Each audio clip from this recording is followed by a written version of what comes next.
Lovely, thank you, I think. Thank you. Please be seated. Good evening, everyone. I'm just getting my glasses out and then we can get cracking.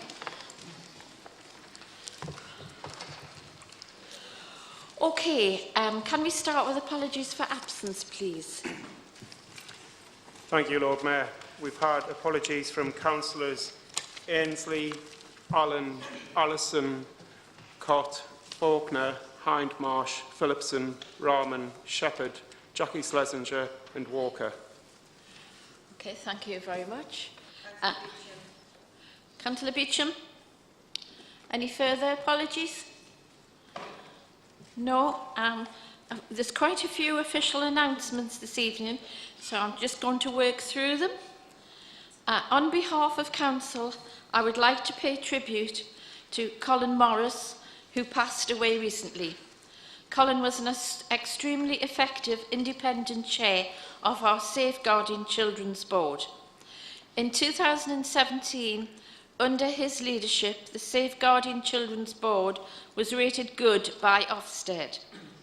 He brought agencies together around a shared vision of protecting children and young people in the city, and was very skillful at getting everyone to take this with the utmost seriousness.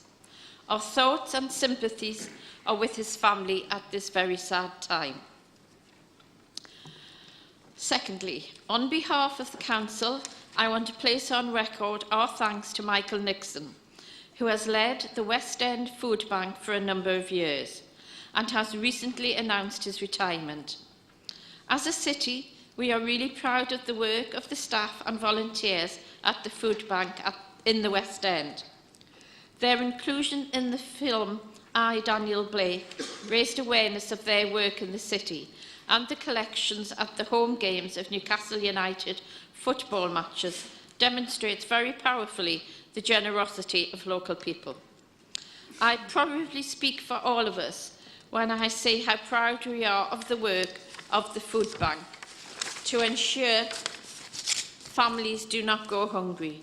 But like others, I am pretty appalled that we have in our city the biggest food bank in Europe. We pass on our thanks to Michael and wish him well in his retirement. Third one, I am delighted that Newcastle City Council has been ranked as one of the best employers in the country for its commitment to equality and diversity, according to Stonewall, the national LGBT, lesbian, gay and bisexual and transgender charity. The Council has been placed 9th in the Stonewall Workplace Equality Index 2018, which is a leap of 29 places from last year and our highest position to date. We are honoured to be ranked as one of the top 10 most LGBT-friendly organisations in the country. And I think we deserve a round of applause for that, I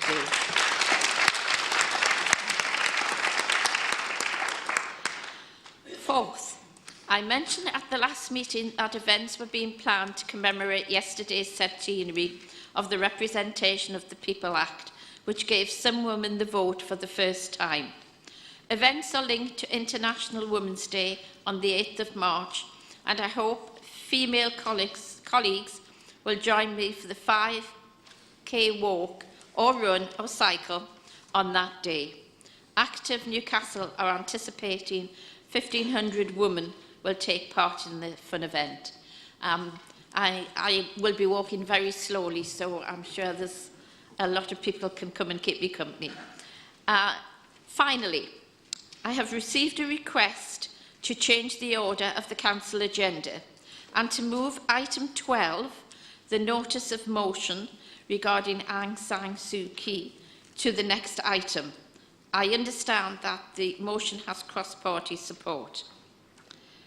Does Council agree to the change in the order of the item of business on the agenda? Thank you. So we'll go straight to the notice of motion, which is the withdrawal of freedom for the city of Aung San Suu Kyi. I will call on Councillor Forbes to move the motion, seconded by Councillor Ahad. Lord Mayor, tonight is an historic and sad occasion for our city. For generations now, our city has come together to put politics aside and honour those who have either contributed to our city's success or whose actions have made real the values that we hold dear.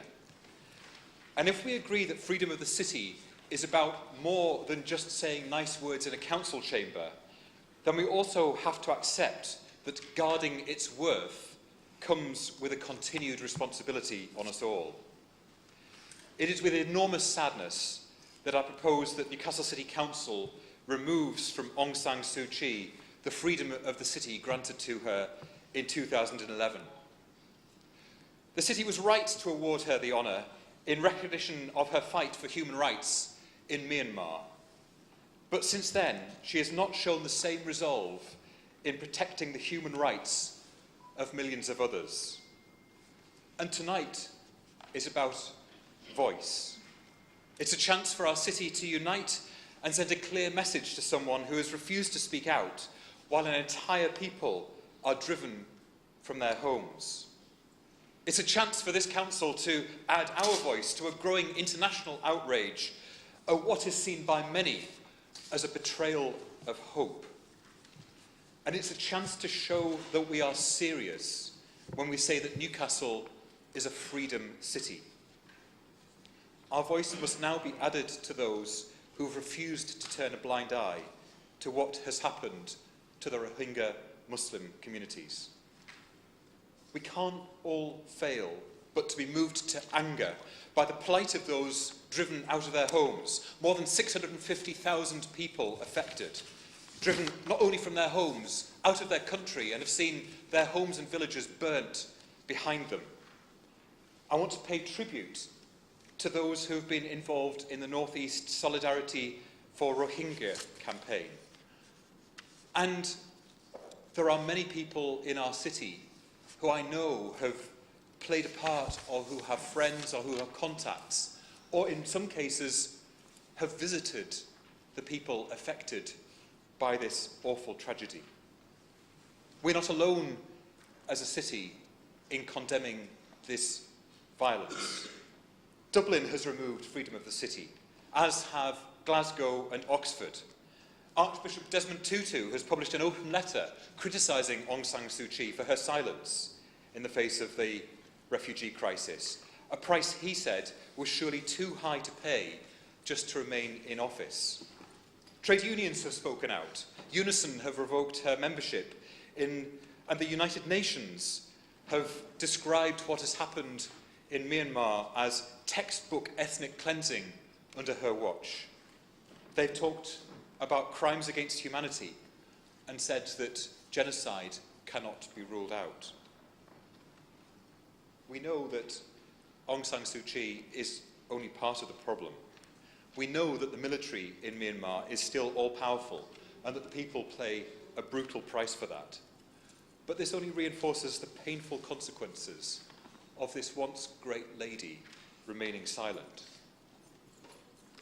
Some people might ask, why should Newcastle City Council be involved? Well, we're involved because this city stands by its values and speaks up in defence of them. We are a freedom city, a city of sanctuary, which doesn't just talk about fighting racism and intolerance. We show our commitment by welcoming refugees to this city, fleeing the horrors of war and persecution. And we actively work to make this as a city that everybody, regardless of where they come from, can be proud to call a home. We all know that in the last couple of years, we've welcomed nearly 24 refugees from Syria and their families to settle here. And our commitment is more than just words. Others might accuse us of trying to rewrite our city's history. And to them I say that this is about addressing, in a small way, a crisis which is unfolding now on television screens as news coverage continues of people forced from their homes to live in subhuman conditions. So let's be clear. By passing this motion tonight, we are instructing Council to revoke the freedom of the city for Aung San Suu Kyi. We don't have an agreed process for doing this, which is why the motion asks Constitutional Committee to ensure that our intent is followed through. There may be practical issues to consider which are unforeseen. But, Lord Mayor, we take this step with enormous regret that a voice that was once so strongly reflected our values has now chosen to be silent. And we hope that tonight our voice can add weight to those others calling for change and an end to these atrocities. I started by saying that this is an unprecedented move. I hope that colleagues from across the chamber will realise the seriousness of the situation, the strength of our conviction, and the sadness that we all share in this unfortunate but necessary statement of our values and intent tonight. Thank you.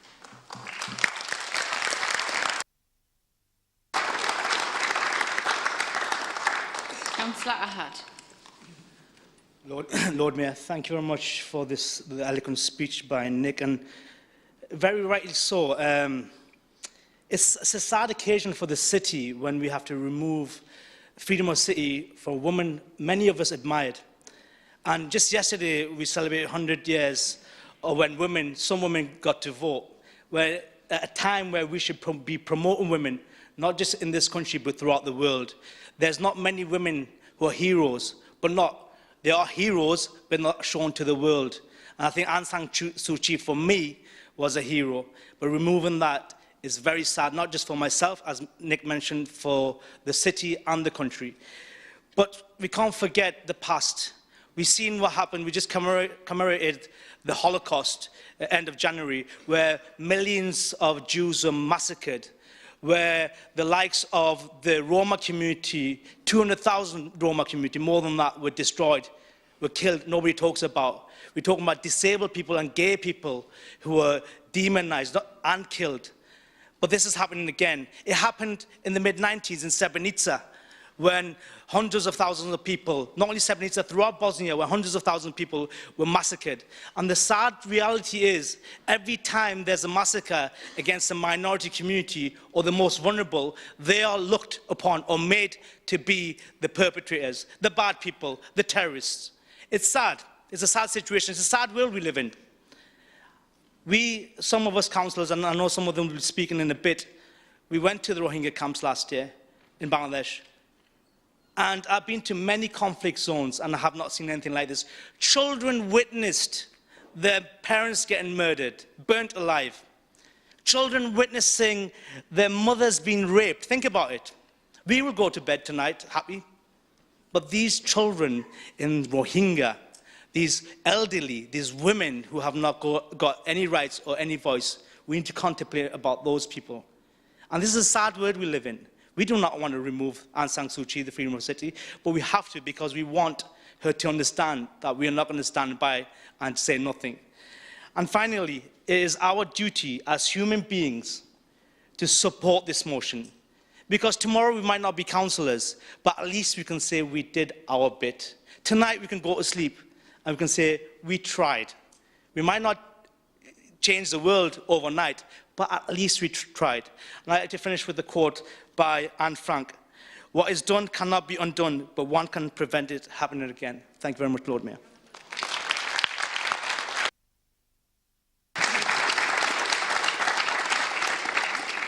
Can you officially second the motion, please? Thank you. Councillor Schofield? Councillor Schofield?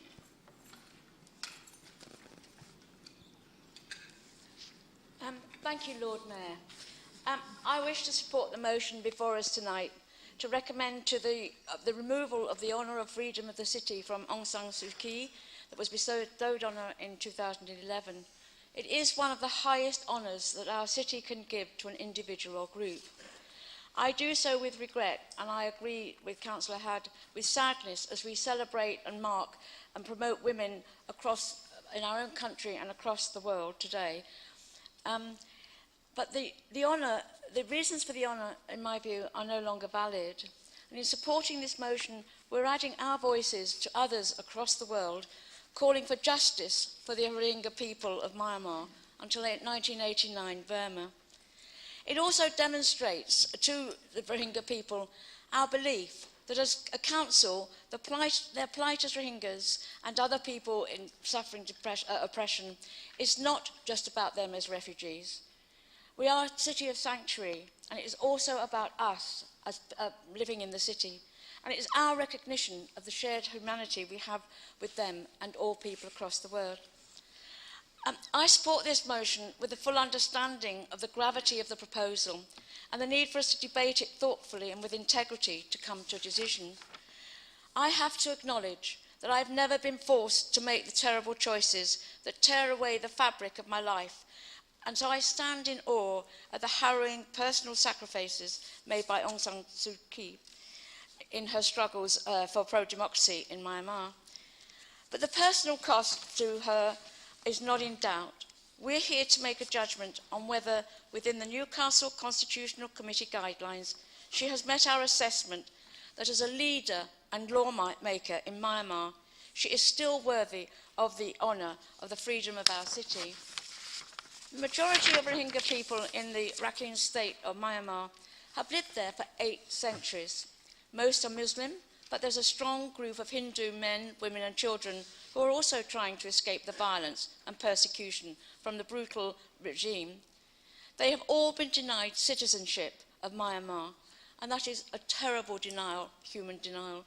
And so the state can claim it has no political obligation to them, often calling them Bengali illegal immigrants. According to the UN, that they are one of the most persecuted minorities in the world. And the magnitude of the crisis facing them is daunting, and the evidence of systematic persecution causing them to flee the country is widely documented. And we've heard some of the figures just now. 688,000 Rohingya refugees have entered Bangladesh since August 2017. Many say that's an estimate, and the figure is now much closer to 1 million. Again, to make the point that Councillor had made, 60% of the 688,000 fleeing to Bangladesh are children. That's around 400,000 children. They've attacked no one, but they experience and have seen atrocities beyond our most awful imagining and are now exposed to exploitation and human trafficking of the very most awful kind. Various aid agencies predict that up to 64,000 babies will be born this year in the Bangladesh refugee camps, the vast majority due to rape. Bangladesh, where people have fled from the violence in Myanmar, is half the size of Britain, densely overpopulated, with an estimated 165 million people living in these heavily populated areas and often in widespread poverty. Every day, new arrivals come to the camps, and there are reports of several thousand stranded on the beaches of Myanmar, exhausted, starving and dispossessed, desperately looking for a way to flee to Bangladesh. As new arrivals in Bangladesh, they don't formally receive a place in the registered camps, and they remain undocumented. As such, they live precarious and hazardous lives in appalling living conditions, without electricity or services, and in makeshift shelters without sanitation. Those remaining in Myanmar are suffering from acute malnutrition and are trapped in a dehumanizing state-sponsored system of apartheid that cuts them off from their family and friends and communities and from their sources of livelihood. 90% are denied access to basic health care, and most of them have little education or employment. This includes a denial of their right to life through unlawful killing, enforced disappearances, torture and forced labour. With colleagues, I visited the refugee camps on the Bangladesh border with Myanmar last year and saw and learned of the full horror of their lives. Councillor Schofield. And brutality against them. Sorry, can I just finish Could the you, sentence, yes? please? Aung San Suu Kyi has attempted to park the accusation against her as marginal in her efforts to democratise Myanmar, saying rightly the tradition of transition to democracy is complex and long-term. She has to face the accusation, And this motion to remove the honorary freedom of Newcastle City is part of a growing public call from academics, local authorities, cultural organisations, trade unions and world leaders asking her to do more. The price, without doubt, is far too high of her ascension to highest office, and this motion makes her silent complicity in the tragic lives of makes the tragic lives very clear. I ask you to support the motion. Sorry, Mayor. Thank you. Councillor Lower.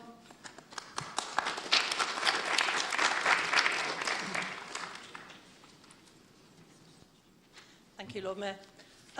Lord Mayor, I think it's quite obvious that we on this side of the chamber also wish to support the motion. I do think there were reasons for the initial award and they are still valid. But I think that the current situation with the Rohingya people, we need to show support and action. It's a sad decision but a necessary one for our city, which respects freedom and offers sanctuary to those who need it. I think it also affords us the chance for Constitutional Committee, who will actually do the review of this, to have the opportunity to revisit the rules relating to civic rewards, as I think they've remained unchanged now since a long time ago when I actually worked on them with Ian Paul. And I think that could be part of the process as well, to ensure that we maybe put some challenges in place to hopefully prevent this happening again. I do think that we need to ensure that those who are rewarded by the city are recognised for being deserving in whatever field. I think we were right to do it at the time. However, I do think that Councillor Forbes is right to bring this forward now, as the situation is untenable for the people of Rohingya and we need to show our support to them. Thank you, Lord Mayor. Councillor Todd. Thank you, Lord Mayor. I'd like to support the motion as well and just touch on the question that Councillor Forbes posed as leader of the council in saying, well, there will be people who'll ask, what's this got to do with Newcastle City Council? Well, Councillor Forbes answered, it's part of our values, it's what we are, it's what Newcastle historically has been about. Councillor Ahad has rightly linked this with the recent commemoration of Holocaust Memorial Day that we carried out in Newcastle in some style. That day is there partly to remind us all, at least once a year, of the question, what would we do faced with a genocide going on while we're living? And making a stand against that genocide is one of the things that we need to do.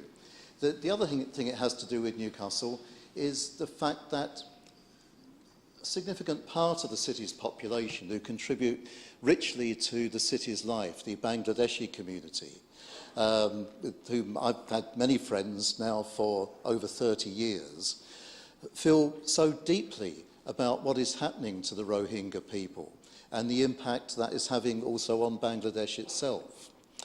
I was privileged, thanks to Councillor Habib Rahman, Councillor Ahad, Parvez, who's in the gallery with other Bangladeshi and other friends, who facilitated a visit that some of us were able to make to meet the Rohingya people in southern Bangladesh, near Cox's Bazar, earlier last year.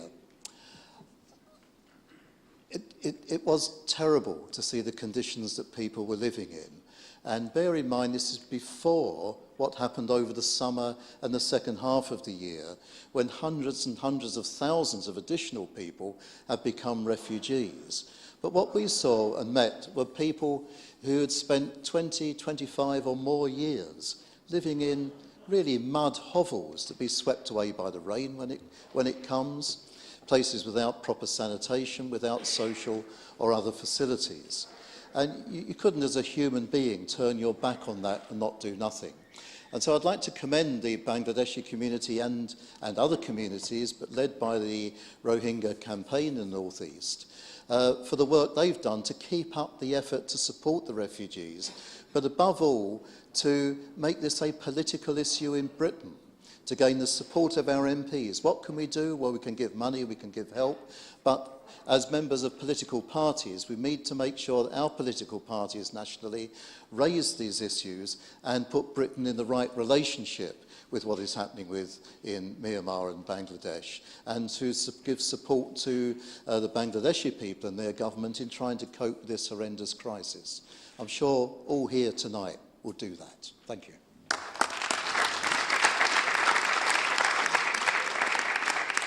Councillor O'Brien. Thank you, Lord Mayor. If I remember correctly, I was actually Lord Mayor when this freedom was granted to Aung San Suu Kyi. But I do actually support the motion tonight. But I'd like to point out a few other things. Yes, what's happening in Myanmar and in Bangladesh is absolutely terrible. But let's not forget that this is happening in many other parts of the world. There are many internally displaced communities, there are many refugees, and what we simply don't have, and I think this case points out, we have no international mechanism which is able to cope with crises of this kind. And that is something we need to think about very carefully. What are we going to do internationally? Where's the funds going to come from to help these people? How can we persuade governments to take them on? That's an interesting case of the people who live in Mali, in the Maldives. They're 3 feet above sea level rise. Their country is going to be wiped out by, their city is going to be wiped out by climate change. They're trying to buy another place to live, but they can't.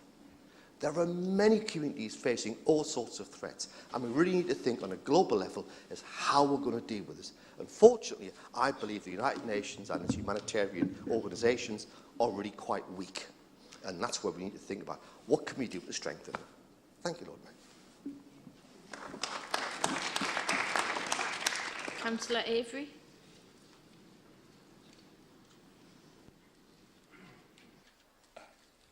Lord Mayor. So recently we commemorated Holocaust Memorial Day, as we do every year. And after the Holocaust, we said that one of the key things, and it's why, for example, we formed a UN Treaty on Refugees, we established the UN High Commission for Refugees, we established the various treaties on human rights, but we said never again, that we would not allow something similar to what had happened in Europe to happen ever again. And unfortunately, we've broken that promise that we made to ourselves and to the world many times. But we always keep within us the ability to choose not to do something, not to stay silent, not to accept what's happening, and to instead take action. And that's, again, the theme that comes up every Holocaust Memorial Day, is that we have the ability to change the world and to seek to repair damage and to try and stamp out injustice. And that's why I think it's so crucial that the City Council passes this motion, because we can't remain silent, and our problem is that Aung San Suu Kyi has chosen to remain silent in the face of terrible injustice. And we have to choose to make a different decision and not to remain silent, to say that we do not support what is happening, that we will not allow this to go, to carry on, without any comment. We will not allow these people to go quietly into the night. We will try and do everything we can, even if we only have a small voice. We will use that voice to say that this is not acceptable, and that it has to mean never again, that we cannot allow these things to continue happening in our world. Thank you. Councillor Taylor.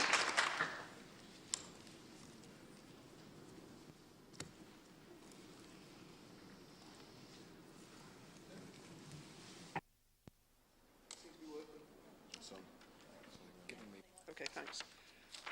Lord Mayor, in December 2016, I spoke at a rally to condemn the abuse of human rights of the Rohingya people of Myanmar and to call on the Myanmar government to take urgent action to stop the abuses, which the UN Human Rights Agency called crimes against humanity. As has been made clear by other speakers, unfortunately since that time, the situation for the Rohingya has got much worse, with over 650,000 people having to flee their homes and live in overcrowded settlements in Bangladesh. People fled across the river border in flimsy boats, bringing accounts of razed villages, uprooted communities and separated families. Eyewitness accounts spoke of homes being burnt to the ground, shoot-to-kill attacks and mass rapes. It is very difficult to believe that such an appalling disregard of human rights could occur in a country led by a prior champion of freedom, Aung San Suu Kyi. Yet this Nobel Peace Prize winner has shown little interest in protecting the world's most persecuted people. Even before the mass exodus, the treatment of the Rohingya was shameful. Despite having lived in Myanmar for generations, most of the 1.1 million Rohingya were denied citizenship, freedom of movement, and access to basic services such as healthcare and education. They have suffered from bouts of communal violence, with many having been driven from their homes in 2012. Even if Aung San Suu Kyi does not have full control of the military in Myanmar, she could at least speak out against this abuse and ethnic cleansing, rather than trying to justify it. And I take issue with Councillor Avery in this. She hasn't actually kept silent, she has tried to justify it. Liberal Democrats have worked hard, both nationally and internationally, to get governments to take a stand against this repression and abuse. Liberal Democrat councillors agree it was right to award the freedom of the city to Aung San Suu Kyi in recognition of her long struggle for democracy in Myanmar. But unfortunately, she has let herself, her country, and the international community down by her failure to speak out against the persecution of the Rohingya. I urge all councillors to support this motion. Councillor McCarthy. Thank you very much, Lord Mayor. I will try not to repeat what my colleagues have said. I think for all of us tonight, this is not an easy proposal for us to consider. I think we do so in this council chamber with a very heavy heart. I agree with Councillor Lower. I think we were absolutely right to give Aung San Suu Kyi the highest award this city can give. When we did so in 2011, it was the right decision to make because her voice was being heard. And given that she was doing so when she was imprisoned in her own home, we were all really pleased to hear that voice. She seems to have lost that voice over recent years. She sadly continues to be a symbol of hope for the people of Myanmar. And in a way that is quite difficult, I think, for us to consider, because actually the people, the voters in Myanmar, are still hoping for democratic independence. What they've currently got is a poor country with mass poverty and very, very little investment. And whilst tonight we're focusing on the Rohingya people, actually it's the same almost around the whole of the border of Myanmar. The Karen, the Kachin, the Shan, as well as the Rohingya people are being displaced. The armed forces run Myanmar. They control the borders. They control internal security. It's kind of a three-way struggle between the Buddhists, the military and the Muslims. And it is religious hatred that we're seeing here. I say it's tricky because she is a symbol of hope. I expect she, what I've seen currently, she's likely to win the next election and continue to be Prime Minister, but clearly with no power and no ability to influence. And Lord Mayor, what I want to raise awareness of tonight is the work of the all-party parliamentary group in Parliament. Colleagues have said across the council chamber that we're in a really difficult position in Newcastle. We can't influence this at all. We can make our voice heard, we can raise awareness in our city, but actually we need the national government to take action on this. So Rushanara Ali chairs an all-party parliamentary group in Parliament. And what I understand about the work of the all-party parliamentary group has the potential to make a difference for the people of Myanmar. They're really trying to get under the skin of all of the business interests, which apparently are significantly owned by those in the military. They're trying to make sure that arms don't get into the country, and arms dealers seem to find ways of getting those arms across borders with difficulty, but that they still manage to get there, and that because the military continue to be armed, that's an additional problem. And if you can get around the current arms embargo and arm the military, then actually we need to do something to intervene in that. And I agree with colleagues who've talked about the work of the United Nations. We do need to do that, but our government has a role in that and can do more, I believe. And the other issue that the all-party parliamentary group are looking at, Lord Mayor, is around training for the people of that country. So, Lord Mayor, I think it's a very sad decision we're making this evening, and in that context, I support the motion. Thank you. Can I ask Councillor Forbes to reply, please?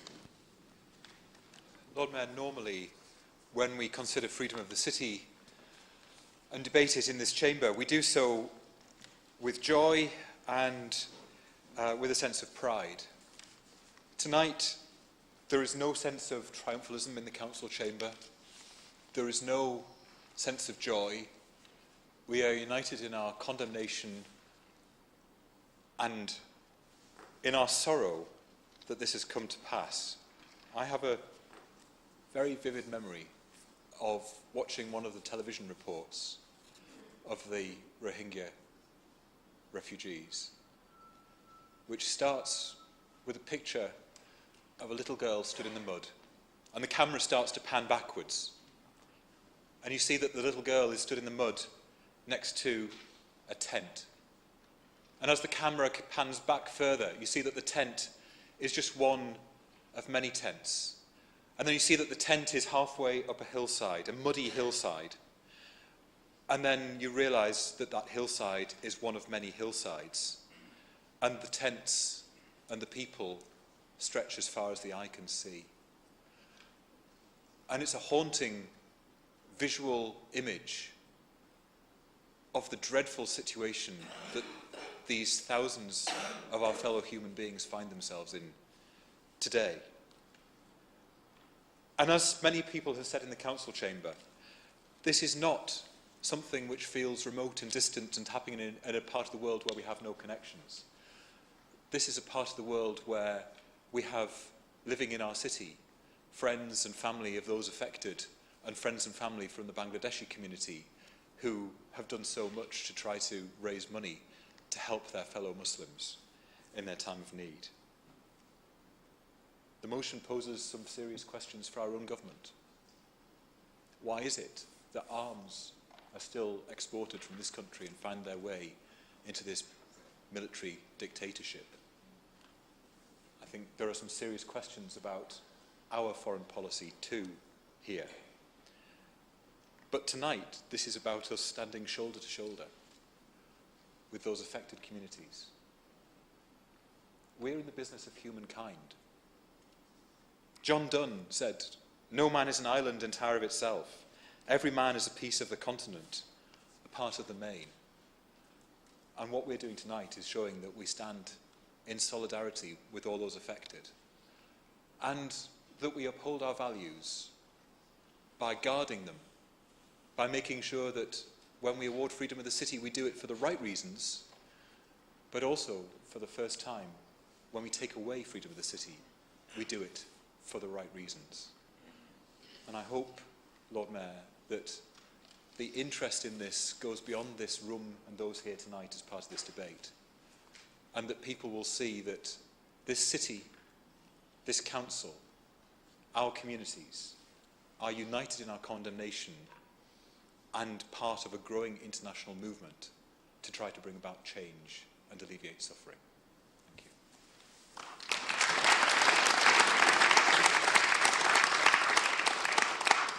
you. Is the motion agreed?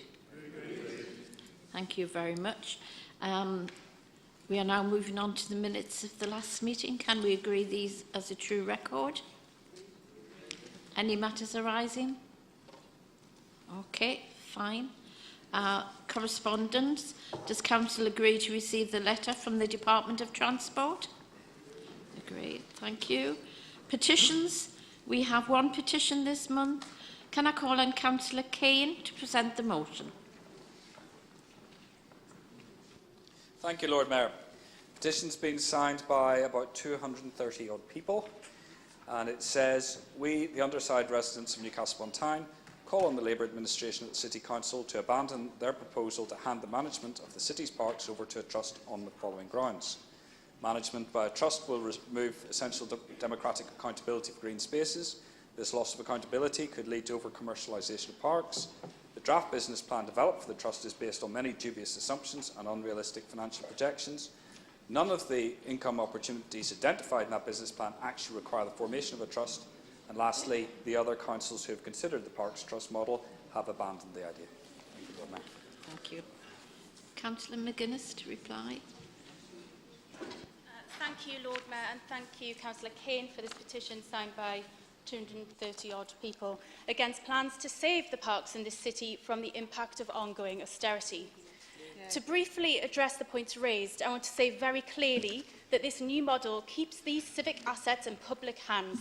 It is 100% clear that the council will continue to own all parkland and that all of this land will remain parkland.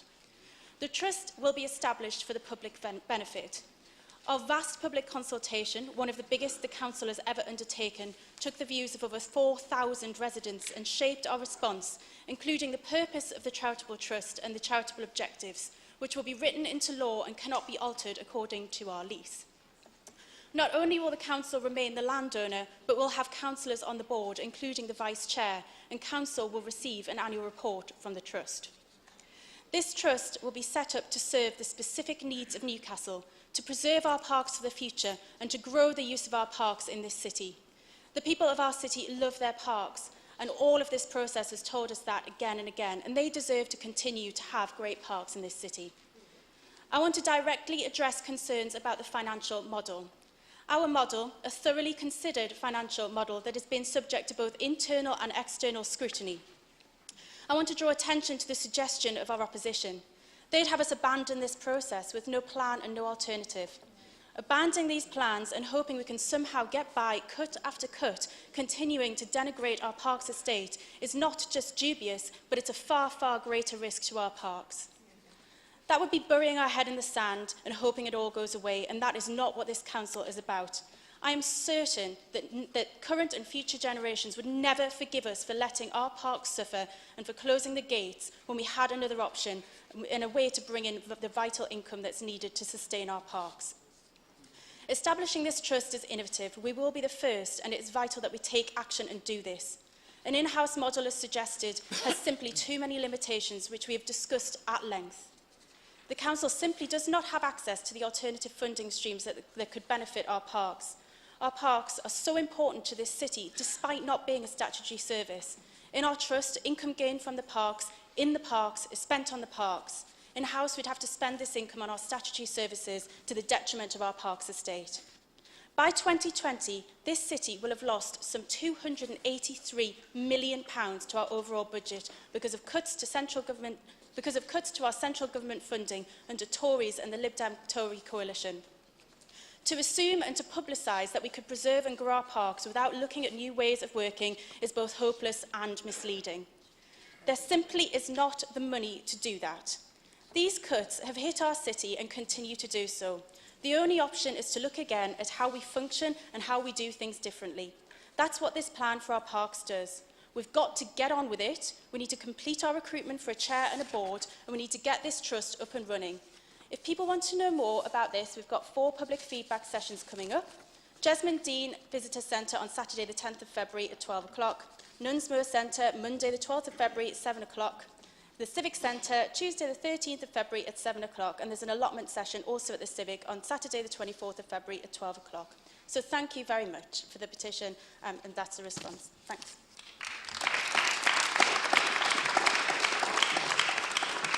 Do we agree to receive the petition? Thank you. There are no public question time this month. We've received no questions or requests to address council this evening. Can we then move on to item 7, which is the recommendation of the Independent Remuneration Panel regarding the City Council's Members' Allowance Scheme for 2018-19. I will call on Councillor Powers to move the report, seconded by Councillor George Patterson. Thank you, Lord Mayor. I move the report. I just want to quickly say thank you to the independent panel's work on producing the report that we have before us today. Just to note, there is a proposal for a 20p increase in the carers allowance to ensure that payments match the national living wage cost for that. And I just want to draw everyone's attention to the overall decrease in the cost of members' allowances, another £20,000 less than last year, £50,000 less than 2 years ago, which I think should really send a strong message to residents here in Newcastle that they continue to get really strong value for money for the democracy here in the Civic Centre. And I think with no proposal this year from the opposition members to increase allowances, I think we'll move the motion. Councillor Patterson. I second the report for me, Lord Mayor. Okay, thank you. Councillor Lowell.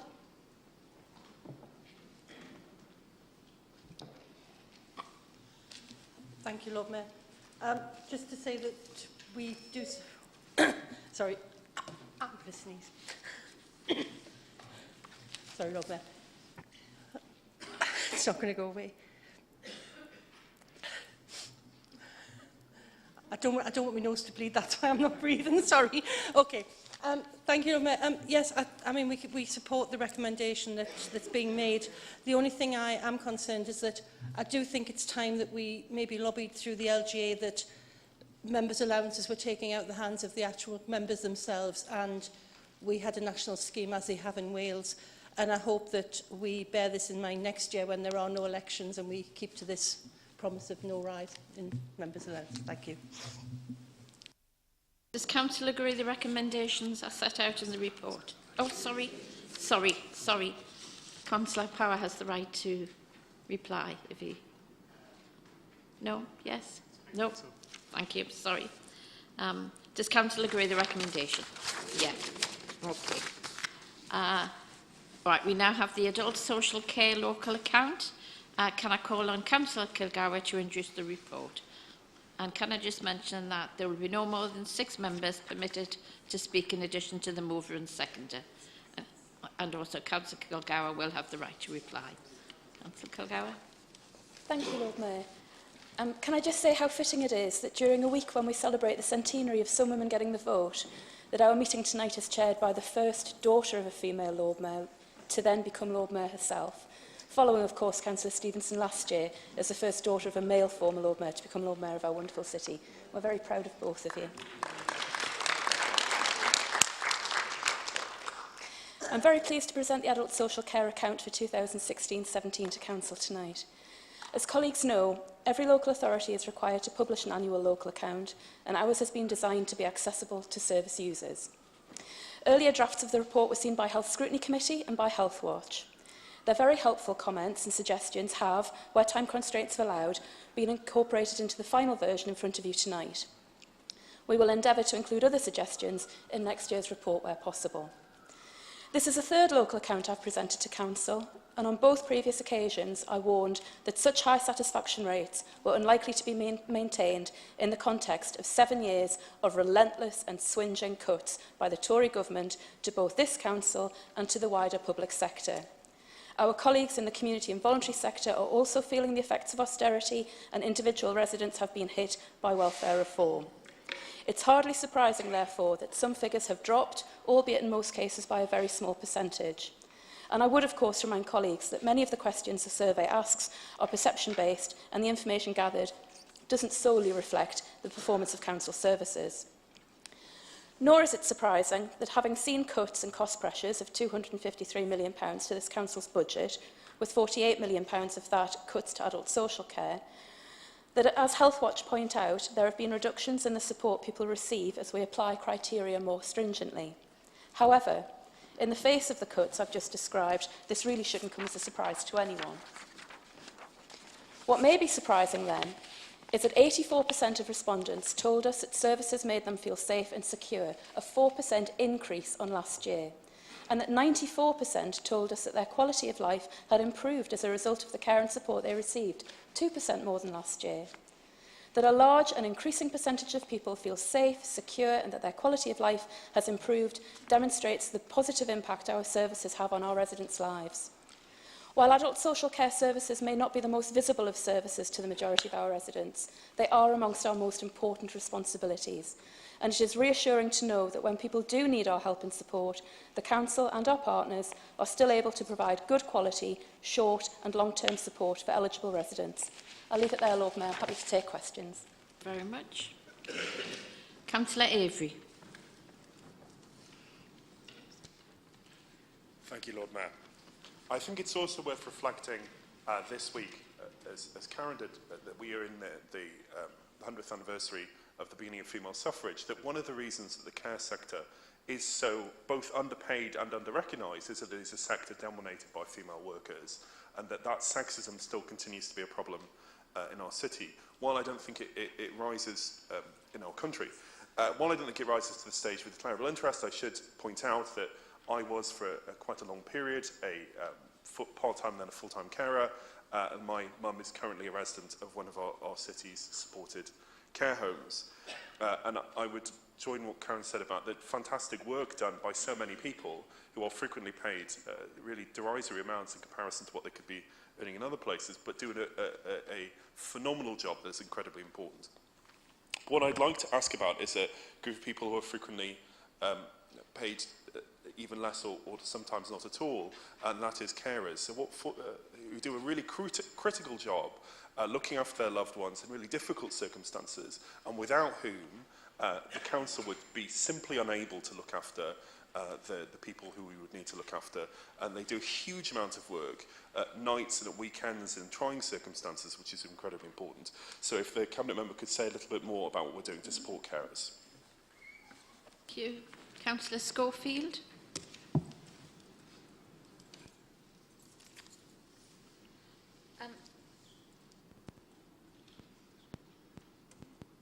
Thank you, Lord Mayor. Sorry. I just think this report is excellent, and it's something really for us all to be very proud of. The amount of work that is being done by broadly our social services and around welfare for people. The one I was particularly interested in, I just would like Councillor to say to us, tell us about, is the part where we care for people. I agree that protecting the most vulnerable in society is one of our most important responsibilities. And I think it's really important to draw out that they're not always visible to the majority of people in the city. And so people quite often say, oh, nothing's being done, because it's happening behind the scenes very carefully by people who don't make a lot of fuss about what they're doing. And I just think it's really good to celebrate the work of all those who work in this part of the council. And I just wondered how we can perhaps make it more visible to people. Thank you.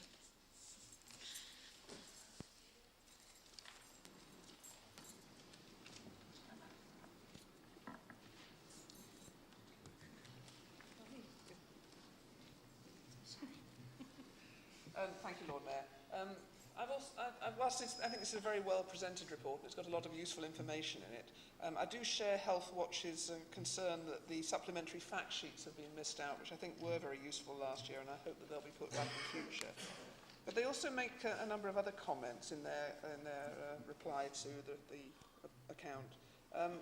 They point out that fewer people have actually received ongoing long-term support, and that overall there's a reduction in the number of people receiving support at a time when, in fact, the number of people who may require help is increasing. And they asked why fewer people received support in 2016-17 when actually more money was spent on adult social care than in the year before. And like Councillor Avery, I'm concerned about carers, and there are two issues that they raised in the Health Watch comments. Firstly, that fewer carers received help to support them in their caring role, and fewer carers felt included in the discussions about the people they care for. That neither of those are really funding issues, so I would like to know what we're going to do to try and rectify that. Councillor Talbot.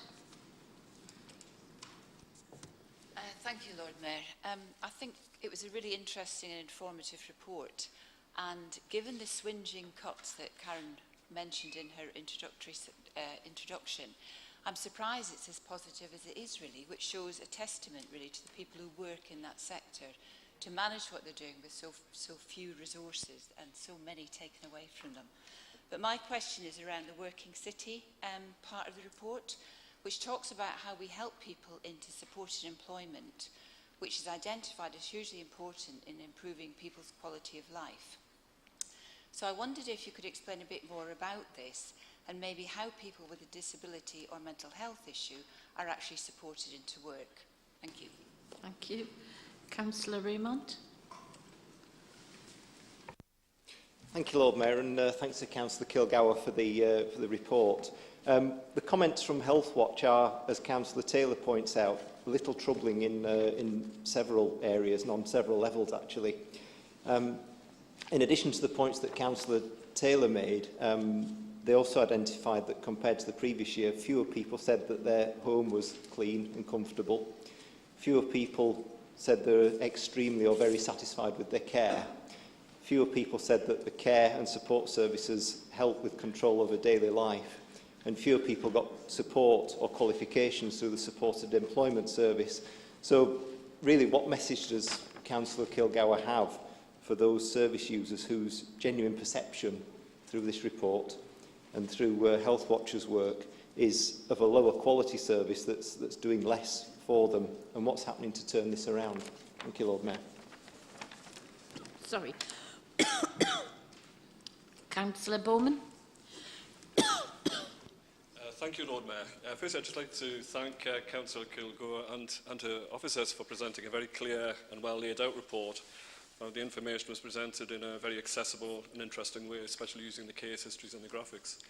And I think the report shows the very wide-ranging and innovative work which is being done to protect and promote the well-being of the most vulnerable members of our community.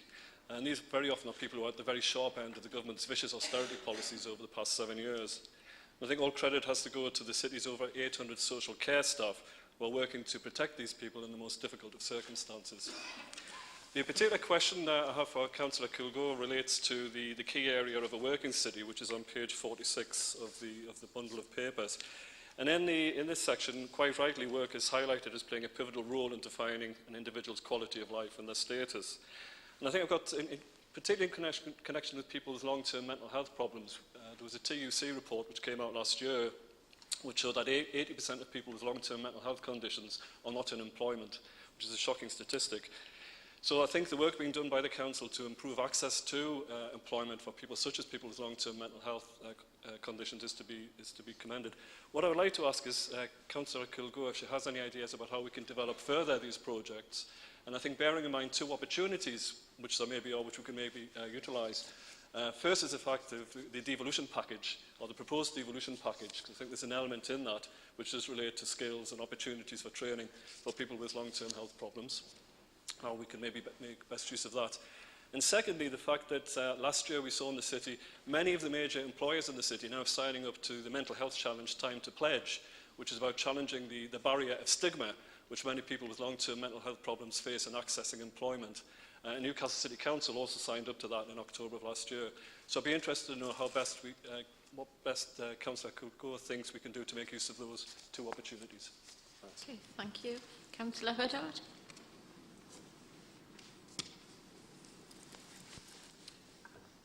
Thank you, Lord Mayor. The first question really relates to supported employment.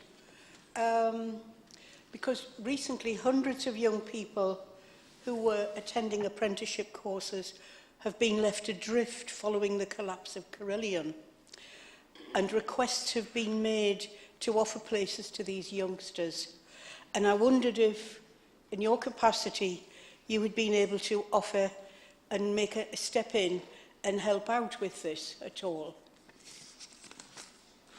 Right, can I ask a second question? Right. And would Karen Kilgour give us your analysis, please, of the city's capacity to meet the needs of the growing number of carers that we have? You know, whether they be old, young, paid, unpaid, invariably they're women. How can we meet the needs of the growing number of home carers over the next few years? Have we got capacity to do that? Thank you. Councillor Higgins. I think, Lord Mayor, in view of the number of questions asked, I'm happy to forego my question. There's been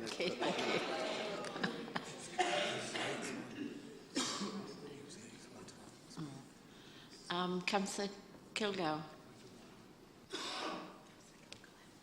Thank you, Lord Mayor. I'm going to try and remember all of those questions now. Thank you for the positive comments, firstly from colleagues. I'll certainly make sure that's passed on to the officers who drafted and designed the report. I do think they do an excellent job of making it very accessible and making what could be quite dry information very readable. Councillor Avery asked about carers in the city. Rightly, I think, we've made it a priority of this administration to help support carers.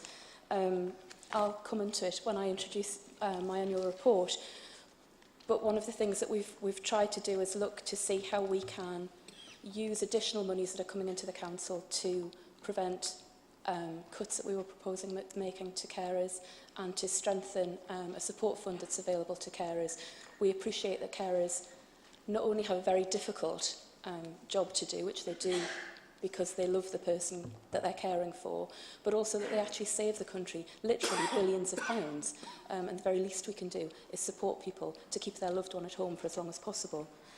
Councillor Schofield asked about the fact that carers are not always visible and how we make them more visible. I don't know the answer to that, to be honest.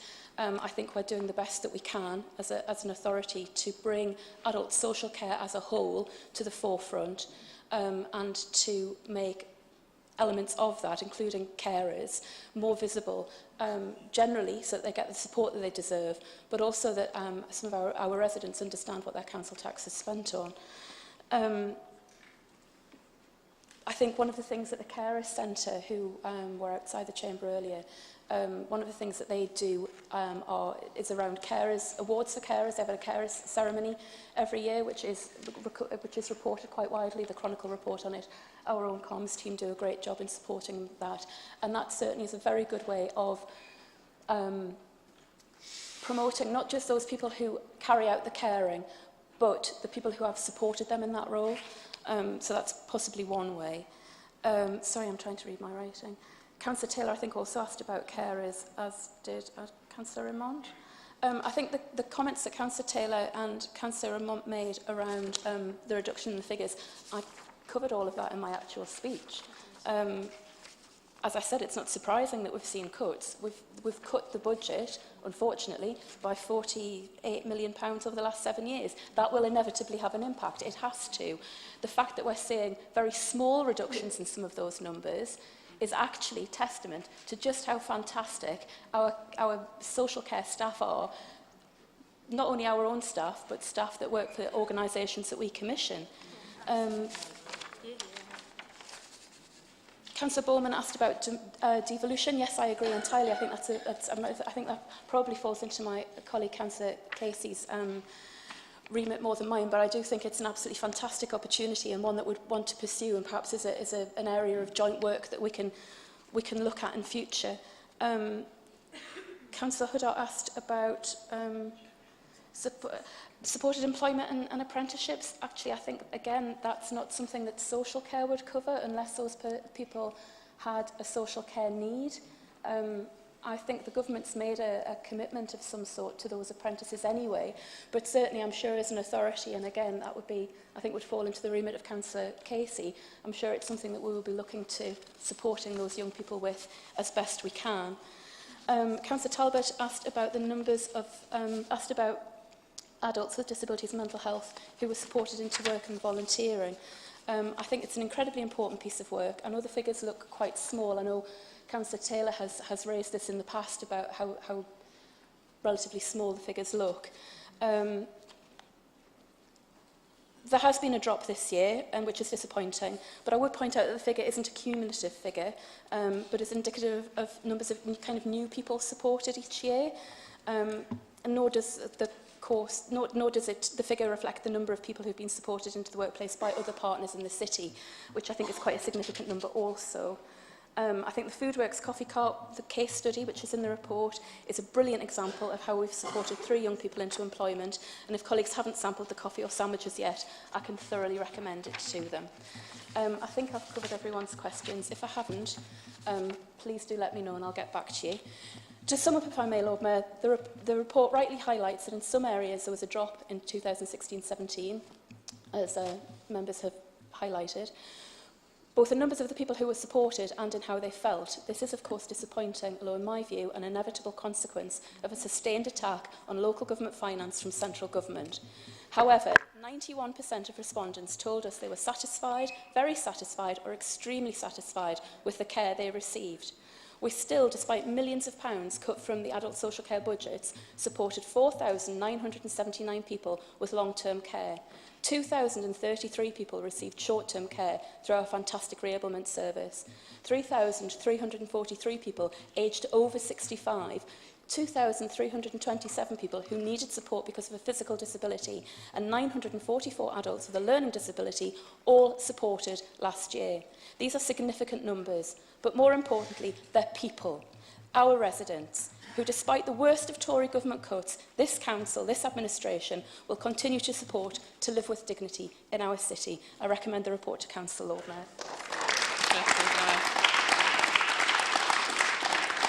Does Council agree to receive the report?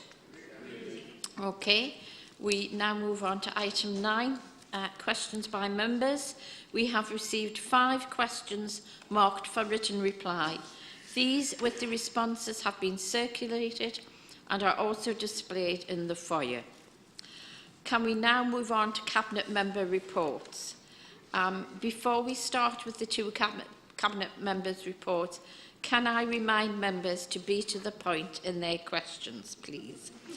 Cabinet members have 5 minutes, have up to 5 minutes under Standing Order 10. Up to 25 minutes is set aside for the entire item, including the introduction, questions and Councillor Kilgour's reply. So, members have 3 minutes each, up to a maximum of 25 minutes. So, Councillor Kilgour, if you've caught your breath. Thank you, Lord Mayor. Here I go again.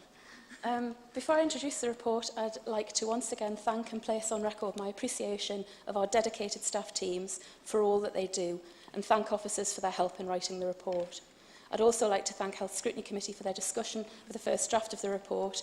And following our discussion, I had hoped to include case studies as an appendix to the report tonight, but I think something got lost in the ether. But I can circulate them separately if that would be helpful. I hope the report gives colleagues an understanding of the context in which adult social care operates. A context of cruel cuts forced on us by central government, who, when faced with a national crisis in social care, offer small-scale, short-term fixes, such as the Adult Social Care Grant and the Improve Better Care Fund, or pass the financial burden to local councils and communities through the Social Care Precept, none of which in any way mitigate the cuts made. Once again, we see local taxpayers having to step in where the government has stepped back. Due to the nature of our council tax base, as everyone knows, the social care precept does not have the same ability to raise funds in Newcastle as it does in other wealthier areas. As with everything, with this and the previous coalition government, in Newcastle, we're getting a raw deal. It's widely acknowledged that there's a crisis in social care, and simply changing the name of the Department for Health will not fix the crisis, unless there's also a real change in policy with immediate and long-term changes, including the funding settlement. The government seems to see adult social care as simply a means to an end, that of getting people out of hospital faster to try to lower their waiting lists and again passing people back to local authorities. While our reablement and other support services are extremely effective and hugely valued, I hope this report highlights other adult social care services, including those for adults with learning difficulties, specialist housing provision, mental health services, adult safeguarding and support for the thousands of carers in our city, to name but a few. Our adult social care services must also be seen in the context of a population with more older people generally and where people are living longer, often with complex medical and support needs. This is to be welcomed, of course, but government must recognise the increasing demand and cost this brings to councils such as ours. And our services must be seen in the context of an increase in demand generally. Last year we received 6,330 adult safeguarding alerts, an increase of 18% on the previous year and an increase of 37% since the introduction of the Care Act. Likewise, the Deprivation of Liberty team have also seen an increase in the number of applications they receive, with a consequent increase in casework. And finally, our services must be seen in the context of increasing responsibility. Government increased our duties through the Care Act with no additional financial recompense. Paying care staff across the industry the minimum wage for their travel time is absolutely the right thing to do. However, yet again, the government has allowed the financial burden to fall on councils. And as the report shows, in recent years, we've worked with partners, both internal and external to the council, to support victims of sexual exploitation and modern-day slavery. This is vital work that presents a significant challenge to us, but a challenge we are determined to meet. Despite the challenging context, we have much to be proud of. Our delayed transfers of care figures are on track to meet government targets. The numbers of people moving permanently into residential care is likewise on track to meet targets, as more of our specialist supported accommodation opens in areas where people want to live, in their own communities, with support to meet their individual needs on hand. We are using the Improve Better Care Fund, Social Care Grant and Precept to test new ways of working, such as trialling a nighttime home care service and time to think beds. We're providing mental health social workers in A&E to better support adults with mental ill health. We're using the funds to ensure Biker Lodge remains open during the intermediate care review, and to ensure the safeguarding hub can be sustained whilst long-term funding is secured. I'm extremely pleased that we've been able to defer proposed budget cuts reductions, as I was just saying in answer to Councillor Avery earlier, to support for carers, and have funded a young adult carer worker. Incidentally, I hope you all took the opportunity to have a chat with Katie and Fiona outside the chamber a bit earlier and picked up some of the literature they had there. And you should have all had a copy of the Newcastle Carers News in your ducket this week. I'm delighted that we'll be able to fund some work around coordinating the various strands of work currently underway around dementia. Thanks is due to Councillor Mendelson, who's supported much of this work. As Council will recall, we committed to resettle 20 refugee families per year under the Government Syrian Refugee Settlement Programme, and I'm pleased to report to Council that by the end of this financial year, we will have welcomed 51 families to Newcastle. I hope this gives Council a flavour of the achievements and challenges of the past year and an idea of the challenges ahead. I'm happy to take questions, Lord Mayor. Councillor Holland. Thank you, Mayor. Thank you, Councillor Kilgore, for the report. It's a very comprehensive report, and I was particularly pleased to see the work that you've undertaken on the ethical care charter with the home care sector, looking at paying staff the national living wage and reducing zero-hour contracts. Could you give me an update on where we are, please, with this piece of work? Thank you. Thank you. Councillor Tokel.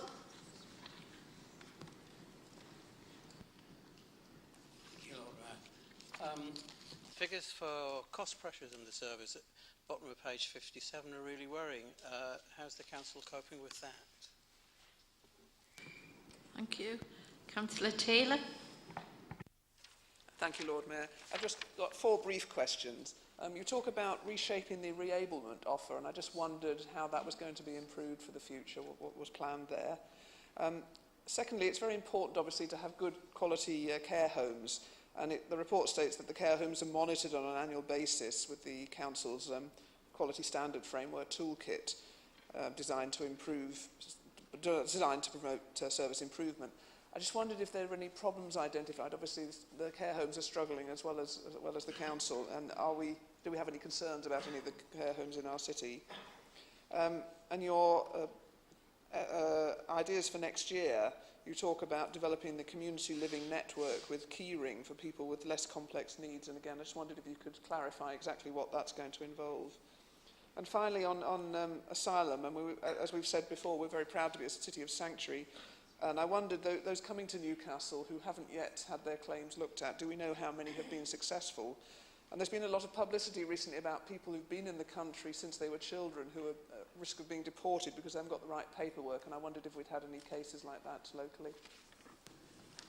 Thank you, Councillor Taylor. Councillor Higgins.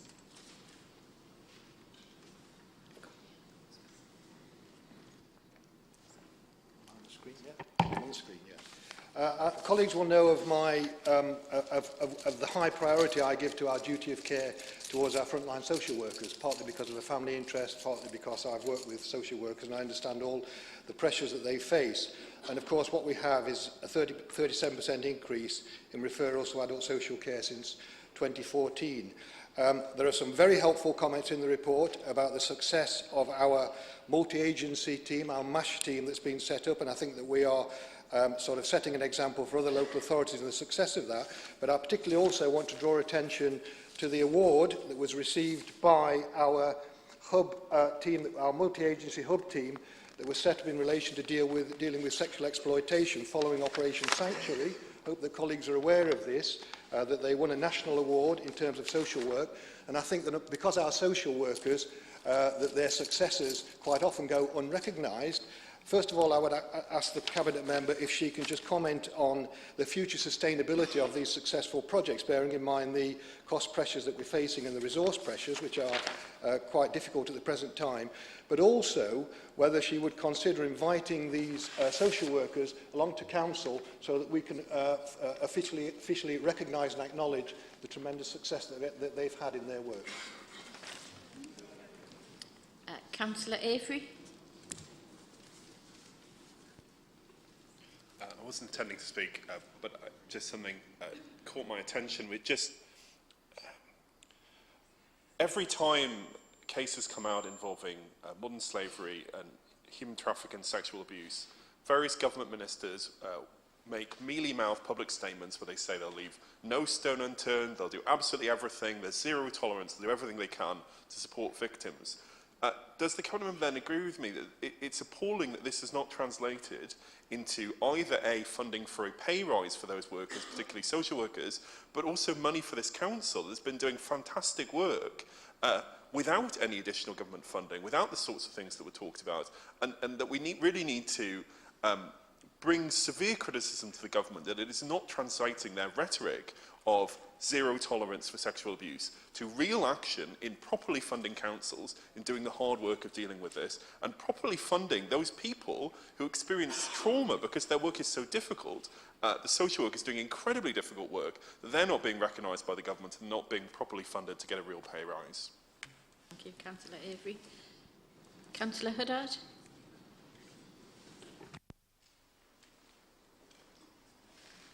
Thank you, Lord Mayor. The report says that 41% of resources are spent on specialist services.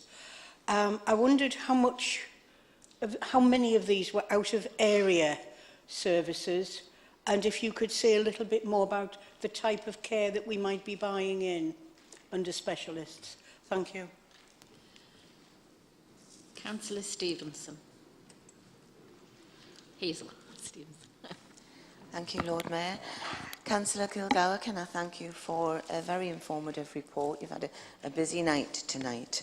I would just like to ask you, as we introduce more assisted living and supported accommodation schemes throughout many wards in the city, including indeed my own, for both vulnerable and disabled adults and our more mature residents, I wondered if you have had recently received any information or feedback on the impact that they are having. Thank you. Thank you. Councillor Kilgour, if you'd like to respond.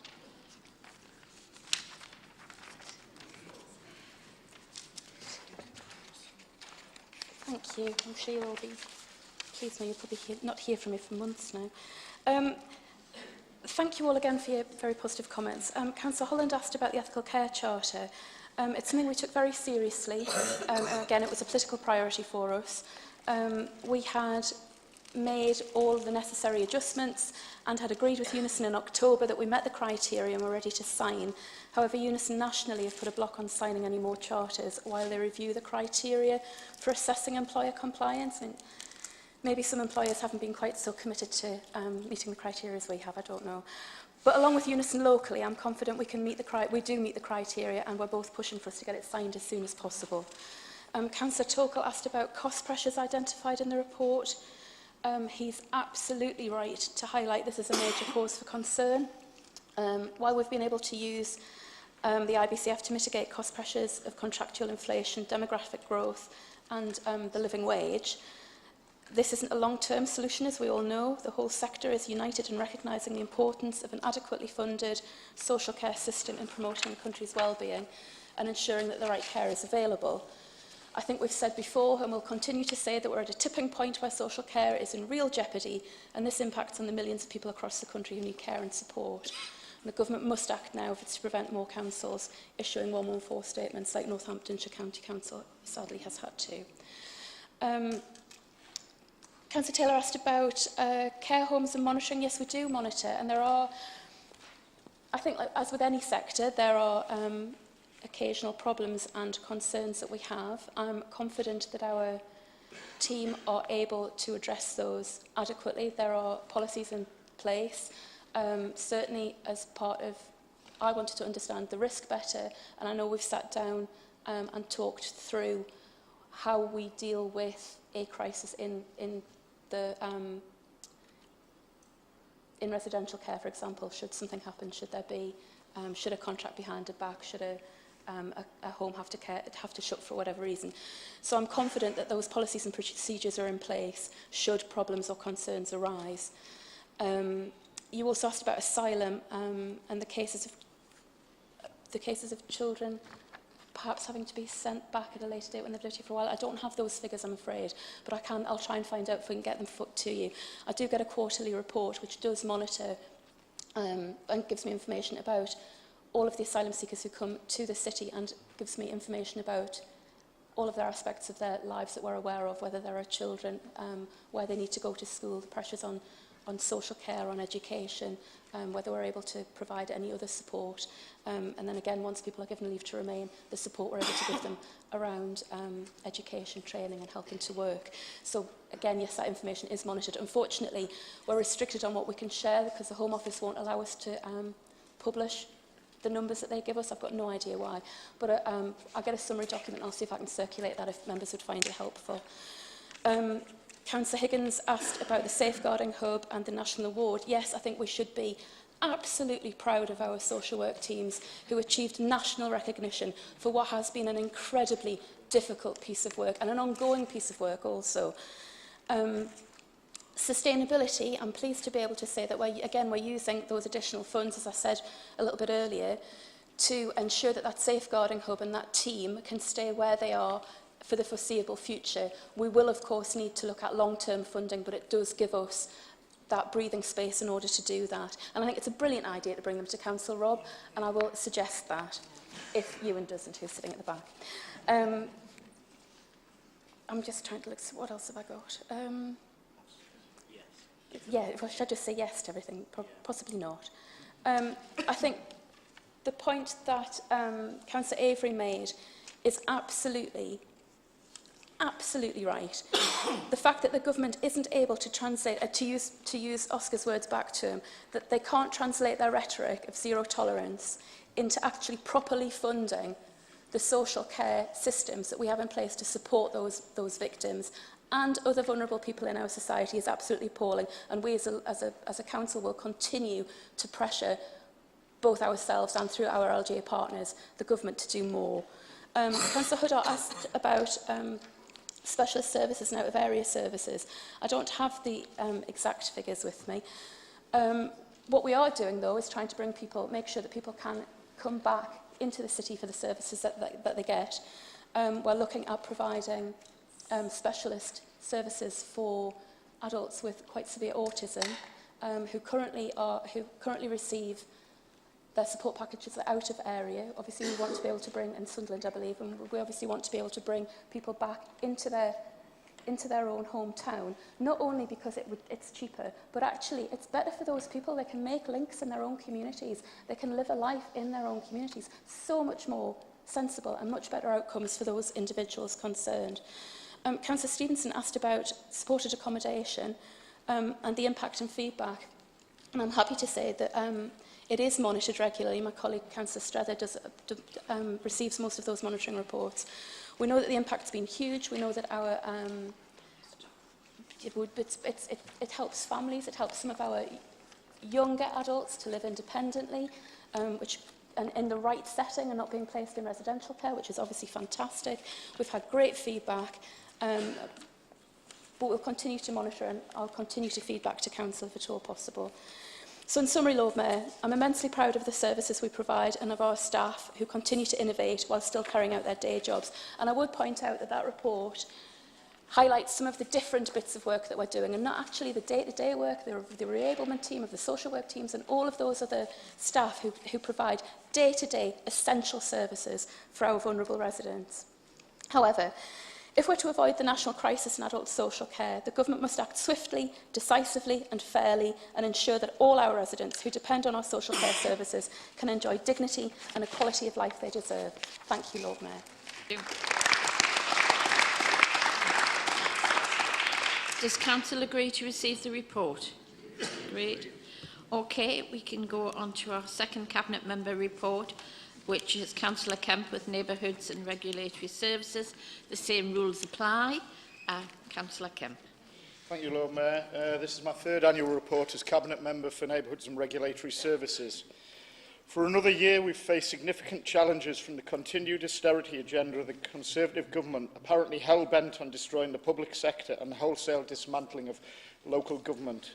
The very first thing I would like to do is place on on record my unreserved gratitude and thanks to the staff across the whole of the Directorate, many of whom who work in the most trying of circumstances, delivering essential frontline services to our residents all year round.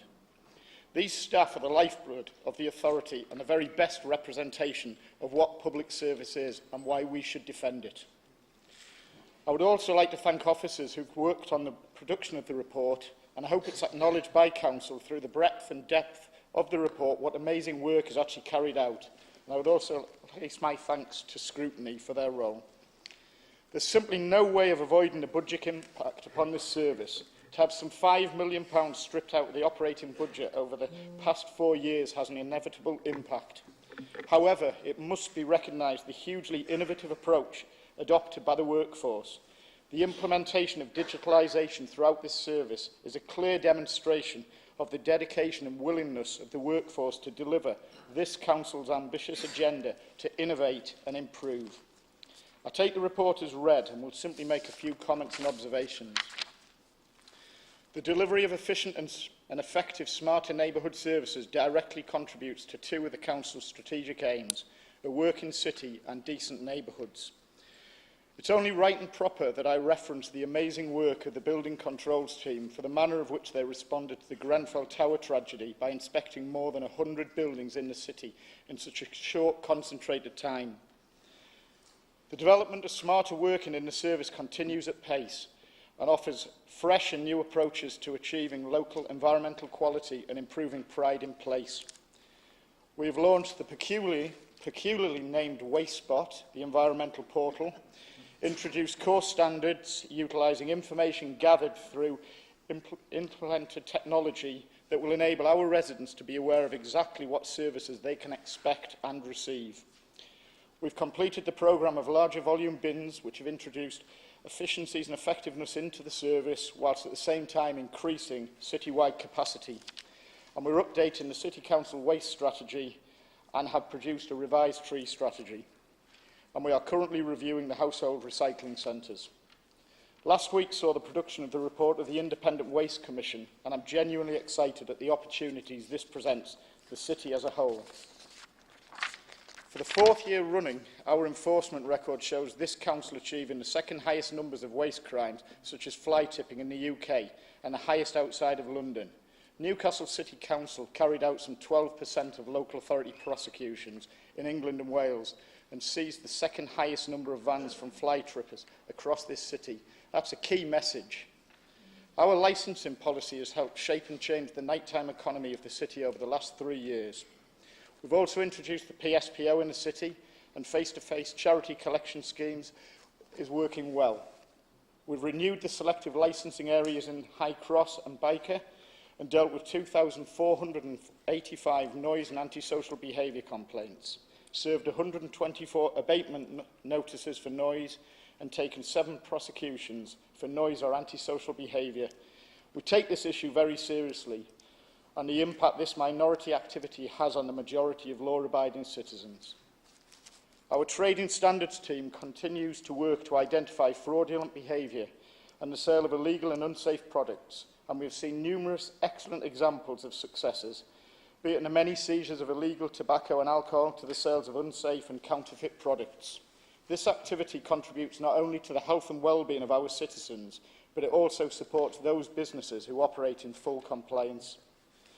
I'm delighted that the work of the Energy Services team has resulted in over £82,000 worth of energy bill reductions for YHN tenants, and that have been successful in winning over £400,000 from War Homes Fund to address the huge challenge of fuel poverty for our residents at these trying times.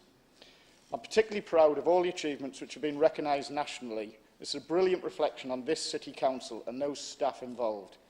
I do think it's worth noting here the Safe Partying campaign, which was brave, hard-hitting and innovative and led by the development of our staff. I'm also extremely proud to see the rollout of the Shout Out Loud campaign challenging sexual harassment. Finally, I would like to place on record my thanks and best wishes to the many staff members who have left the authority over the last year after many years of valuable service, and also my significant thanks and congratulations to those new staff and those in new positions delivering great services to this great city. I'm happy to take questions, Lord Mayor. Thank you very much. Councillor Keane. Thank you, Lord Mayor, and thank you, Councillor Kemp, for the report. Could I echo his thanks to all those involved in fire safety? We have found YHN have been particularly good in Ousburn at acting fast after the Grenfell fire. I have a number of questions. Of course, recycling figures that Councillor Kemp quotes are all given in gross tonnages. This is quite an odd way to present it. We normally get a percentage of municipal waste, so we can compare both the long-term trend and against comparator cities. So if Councillor Kemp could provide that either now or afterwards, that would be very useful. The second thing, he glosses over this contamination crisis, which the Waste Commission noted had spiked in the last year. Scrutiny were given a figure of it, a looming cost of £586,000 per year. Councillor Forbes mentioned almost £750,000 when he was presenting or introducing the Waste Commission, so it's a huge amount of money and obviously has a big environmental impact. We've had a massive problem with glass caddies going missing. A lot of people in Ousburn, a lot of people reporting have been taken by the bin crews and that they have been advised to mix waste. They were certainly being advised to mix their waste by Envirocol for a while. And our communal bins, a lot of the lids are falling off and they're piling high with plastic bags, which is a source of that contamination as well. So I'd ask, what is he actually doing about this? And my third point, which is about the fly tipping. We've had some wonderful work done by the students' unions to get the students to recycle before they leave, but we still have a problem of completely predictable dumping by landlords out of HMOs every summer, and what specifically could be done to tackle that at source. Thank you, Lord Mayor. Thank you. Councillor Postlethwaite.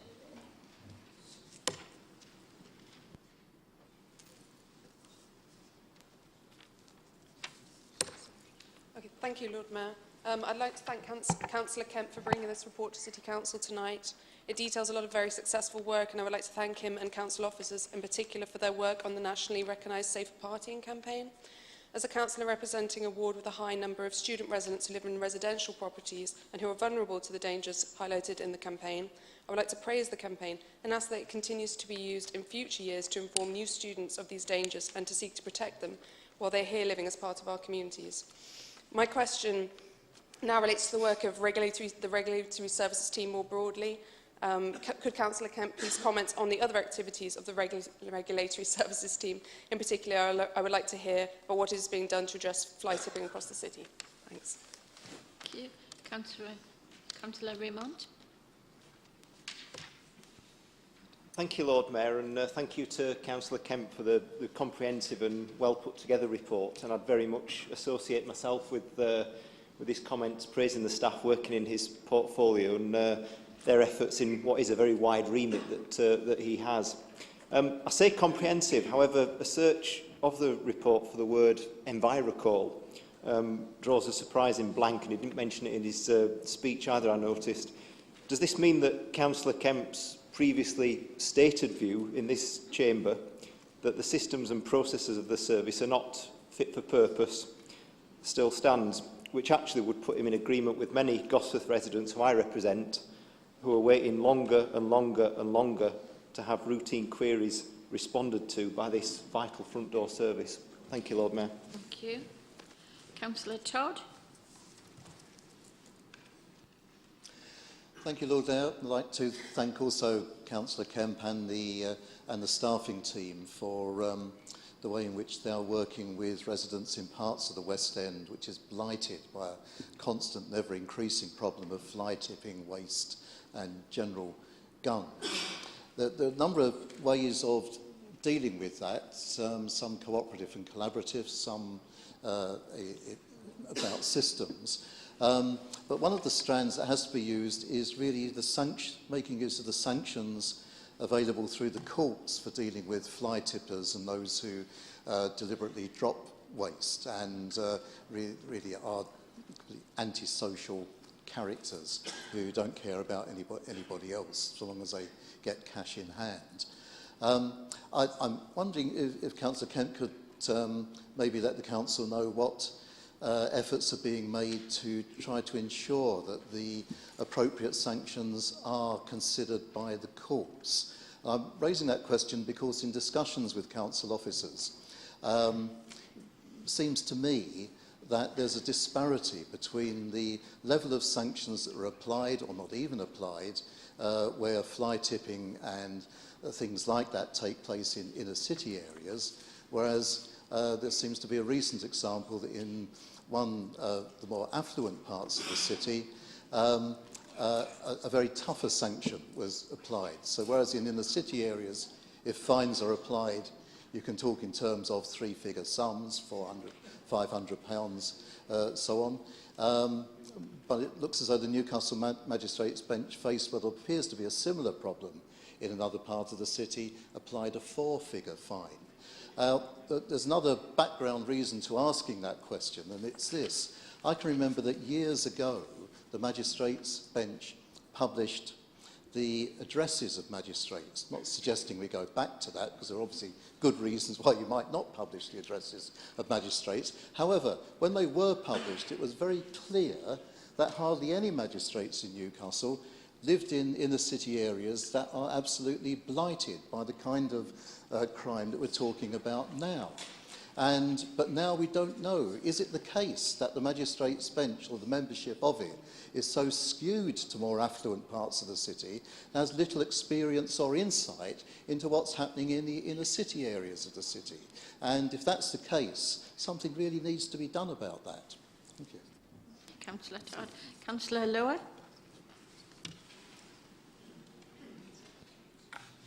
Thank you, Lord Mayor. Can I thank Councillor Kemp for his report and for his attendance at scrutiny, which is always very worthwhile. I've just got a quick question for you, you'll be pleased to hear. The government's talking about transferring enforcement rules to trading standards around the sale of knives and actually the control around coal, smokeless fuel and wet wood. And I just wondered if you think we've got the capacity to cope with it and if we can actually cover such an expansion within the current finances. Thank you, Councillor Higgins.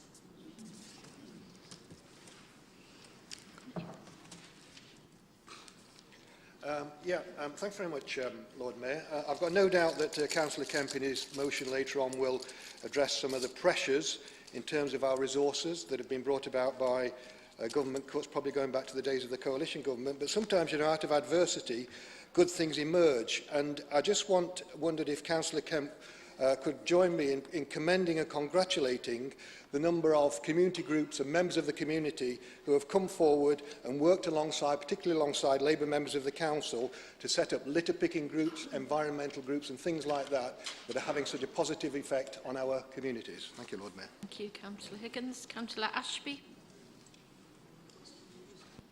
Thank you, Lord Mayor. Councillor Kemp in his report has referred several times to antisocial behaviour. Over the last few months, there have been unprecedented levels of it in North Newcastle, apparently mainly by young people. The police have been hard stretched, but have been present on the streets and made arrests. Councillors from 3 wards met with the police, the City Council and local schools for Christmas to discuss strategies, including police visits to speak in schools. Has Councillor Kemp access to any data about increasing levels of ASB, which can range from creating mild fear in residents to arson, theft and other serious damage right across the city?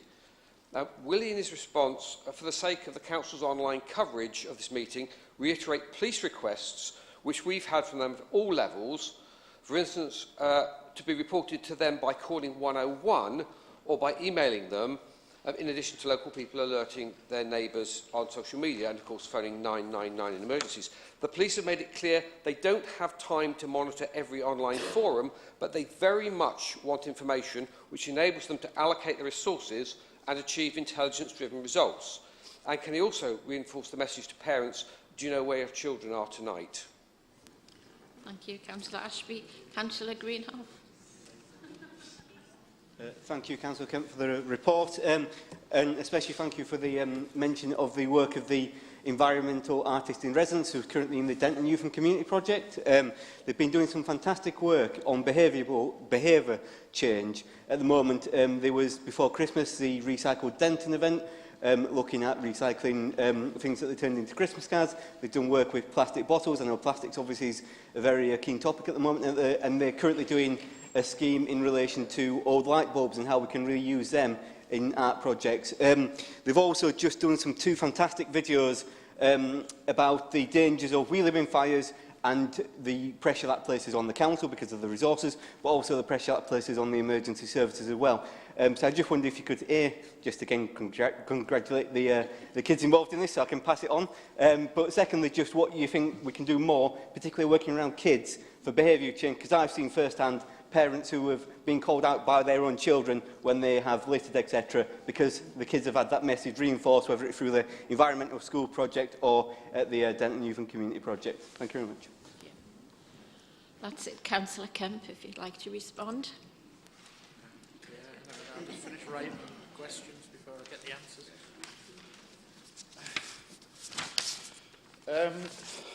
I'll probably go in reverse order on the basis that the last one was understandable.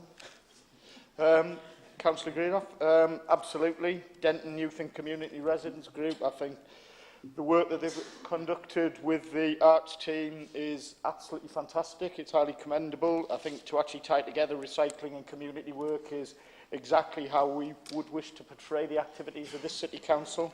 I think it is a perfect example of what can be achieved through behaviour change, and I would encourage many more groups to work together and to follow this example. But I would also recognise, as I've said in the report, the absolute recognition of this administration about the numerous examples of community initiatives across this city.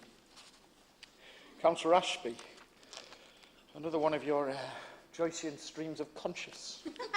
I kind of think you wish me to reference, correct me if I'm wrong, of course there is a need for people to report antisocial behaviour via 101.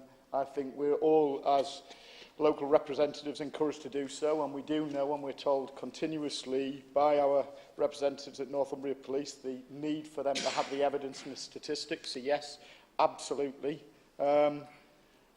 I'm not sure I'm the one. I mean, my girls are just 10, so I kind of know where they are. I can hear them wherever they are. But yes, I think probably sensible parenting is an appropriate way forward. Is there anything else in your... Thank you. Councillor Lower, transferring the powers. Yes, we are aware of the thoughts, but it does strike me that if you transfer the powers, then you transfer the budget. Otherwise, it's just another unfunded burden being passed from central government to local government. So I think our position would be, probably working with the LGA and others, that we would say that I think we do have the expertise and experience to deliver. Capacity is a challenge, so provide the budget. Councillor Councillor Higgins, I do beg your pardon. Yes, of course, I would congratulate the absolutely fantastic work. I think there is absolutely no doubt. I do believe that the opening comments in my report actually highlight that good work. Councillor Todd, Magistrates Court, yes, I think it's something that is probably one of the biggest frustrations for our regulatory and enforcement teams. I think a huge amount of work is undertaken by our teams, both investigatively, working with Northumbria Police, but also regularly by information that's shared and given on goodwill by local residents. And I think that whole process can be broken really, really badly when it gets taken to the courts. Issues of attachment of earnings are dismissed. You have things like the white van, which was used to actually go and create the fly tipping problem, is then given back because it's a means for their living. What I have been talking about with officers within the council is a need to have a meeting with the magistrates and actually look at whether they have an understanding of the decisions they make. Councillor Raymond, I could make the comment of either a broken record, which would fall into the kind of dustbin, or I could make a comment about actually referring to you to every single answer I've given you to the same question. However, what I would say, and I'll make it, I hope, for the final time, The reference I made to EnviroCall was of a very different time. It was officially 3 years ago, as I said at this. This is my 3rd year's report. The EnviroCall service, as was, does not now exist. We have developed and innovated throughout the service. So what we have now, we've introduced core standards, we've introduced so much technology, digitalisation, so the ability to actually deliver against what our service needs are is significantly improved. We have the portal, which is going to be going live very shortly. And as I've said, the EnviroCall service as was not fit for purpose. And it couldn't possibly be fit for purpose if we've changed everything that sits in front of it. So what we're working towards is, with the core standards, to understand exactly, with the knowledge and the data, the real evidenced data that we'll gather, to understand what the gaps in the system will be. And we will fit and put something in place that's appropriate. In the meantime, we have something that unfortunately has the legacy of a name on an internet system which says Members EnviroCall. It's purely a name. It's not a system nor a service. We will continue to provide the service, and I believe that actually the response rate and the success rate is incredibly high. If you have specific issues that you wish to address with me, I will be happy to take them up. Councillor Postlethwaite, regulatory services, in many ways, I've kind of answered it, Stella, in the fact that the team does a huge amount of work, be it from the gathering of the fly tipping crimes that are taking place, the activities that are involved in actually taking away scrap vehicles. We have a very small team that does a phenomenally successful job for the city, but it is sometimes thankless, and it is very difficult when each time you get all the way through the process to be blocked by maybe good-willed magistrates who aren't prepared to actually follow through on the implications. Our Safer Partying activity, I think, was an absolutely phenomenal campaign. It occurred out of an absolute tragedy that took place in the city, the death of a young lady. As a consequence of it, the family supported our officers in the activities they brought together. There was many of them that shamelessly or shamefully participated in the videos themselves and actually illustrated and showed all of the challenges, the dangers that young people coming to the city, having a good time, can find themselves in, and about the services and support agencies that are available to them through the regulatory services and the wider team.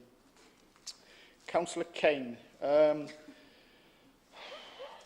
you made your point about the anticipated problems with the decampment of HMOs and student union groups.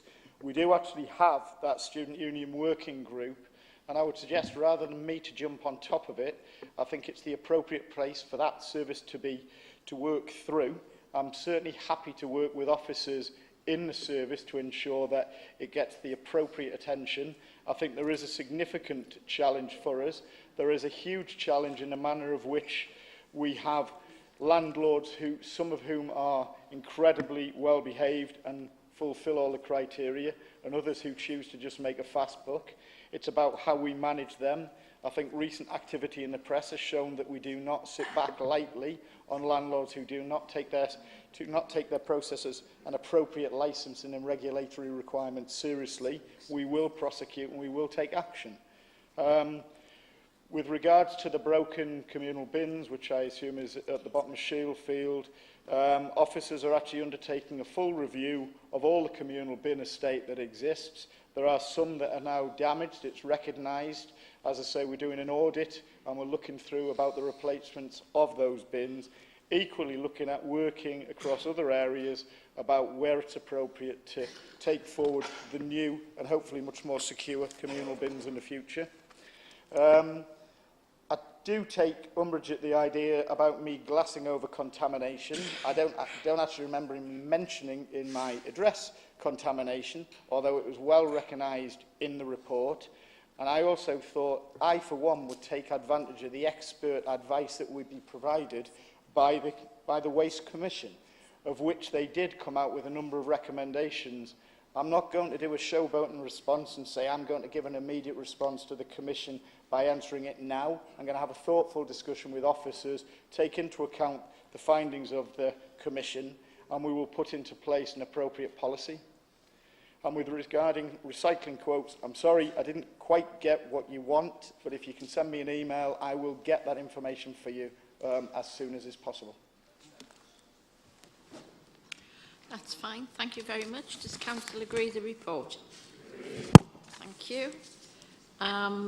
We have... do we agree the appointment is set out in the papers? Yeah. Notice of motion, Newcastle environment a priority. Can I call on Councillor Kemp to move the motion? Seconded by Councillor O'Brien. Thank you, Lord Mayor. This Newcastle Labour administration is committed to delivering a clean, green, modern city despite all the challenges forced upon us by the draconian cuts of this Tory government, continuing what has been an ongoing assault on local government and especially Northern Labour-run authorities since 2010. The local services budget has been cut for £5 million over the last 4 years. The environment is a priority for us, and we know from our resident survey that matters of the environment figure highly for everyone. We are proud of the work of the many community and voluntary groups who are active citizens working tirelessly in the communities, be it Green and Wingrove, Heaton Bat Lanes, the Jesmond community groups, to name but a few. As I hope I illustrated in my Cabinet report to City Council, we have much to be proud of in spite of the challenges being heaped upon us by central government.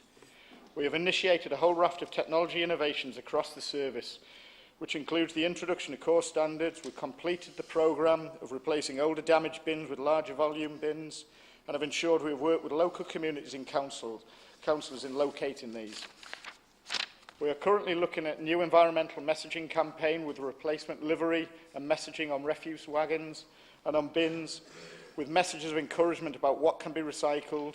And we know we need to improve recycling in the city. We need to be doing more to reduce the amount of rubbish sent to landfill, and we need to work closely with residents, providing information and clarity over what can and cannot be recycled and to reduce contamination. We are instigating a review of the city household waste recycling centres to make them more efficient and effective. Currently underway is a review of the City Council waste strategy, and there is no doubt in my mind of the need for residents and local communities to play a full role in this. Our enforcement team is exceptional and have consistently pursued successful prosecutions to the highest level in England outside of London.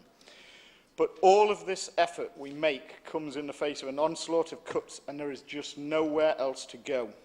This Labour administration will continue to innovate and to work and support community groups and volunteers to respond positively to the findings of the Waste Commission.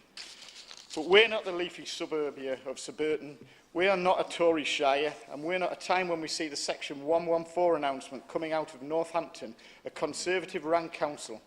It's now time to call upon this government to seek an urgent and fundamental review of funding, both to increase the funding available and to ensure the distribution of funding is fair and based on need rather than the current system, which disproportionately disadvantages councils such as Newcastle. I ask that City Council supports this motion, Lord Mayor. Thank you. Councillor O'Brien. Seconded. Reserve the right. Okay, thank you. Councillor Kane. Thank you, Lord Mayor. On yesterday morning, long before the deadline, I submitted an amendment to this motion, which I felt augmented and furthered it, but was knocked back by officers on the grounds that I changed too many words. My view is the whole point of his amendment is words will change, and there is no guidance on how many words one is allowed to change. But leaving that aside, basically, if you look at the points at the end of the motion, what Council resolves to do, we don't disagree with any of those, but we actually proposed augmenting them because, despite the title, despite Councillor Kemp's introduction, sustainability, environment, whatever you want to call it, is not a priority at this Council. We have 4 priorities, as laid out by Leader of Council many, many times. Environment and sustainability is not one of them. If we want to make environment a priority, it must be a priority. So our resolution number 1 was to reinstate a commitment to sustainability as a top-tier priority for the Council.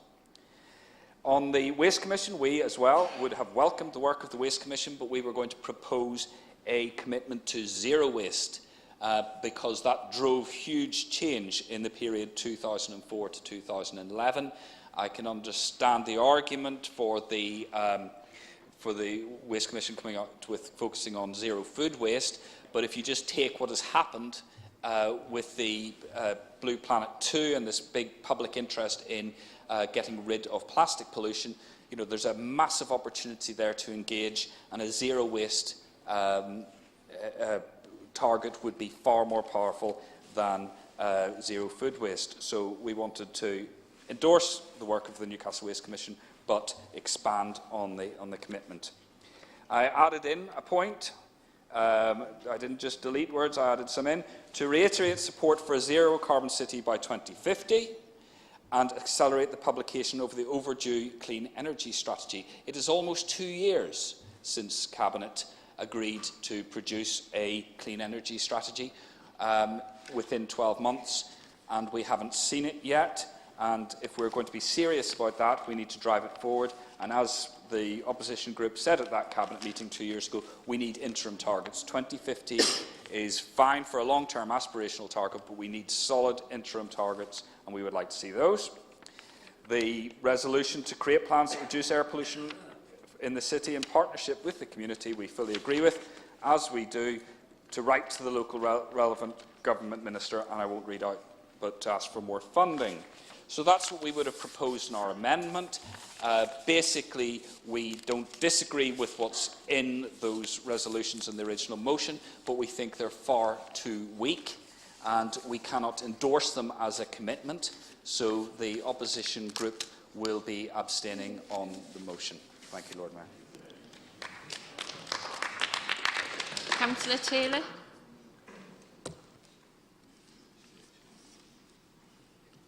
Thank you, Lord Mayor. I was pleased to see a motion on the Council agenda entitled Environment a Priority. We can all agree that the environment is a priority for everyone who lives and works or socialises in Newcastle. But I'm afraid, apart from the title, much of this motion is just a bad joke. We are told that the Council demonstrates its commitment to the environment through many activities and significant investment. But what examples are given to justify this claim? Firstly, Councillor Kemp suggests that providing 850 larger capacity litter bins is improving the service.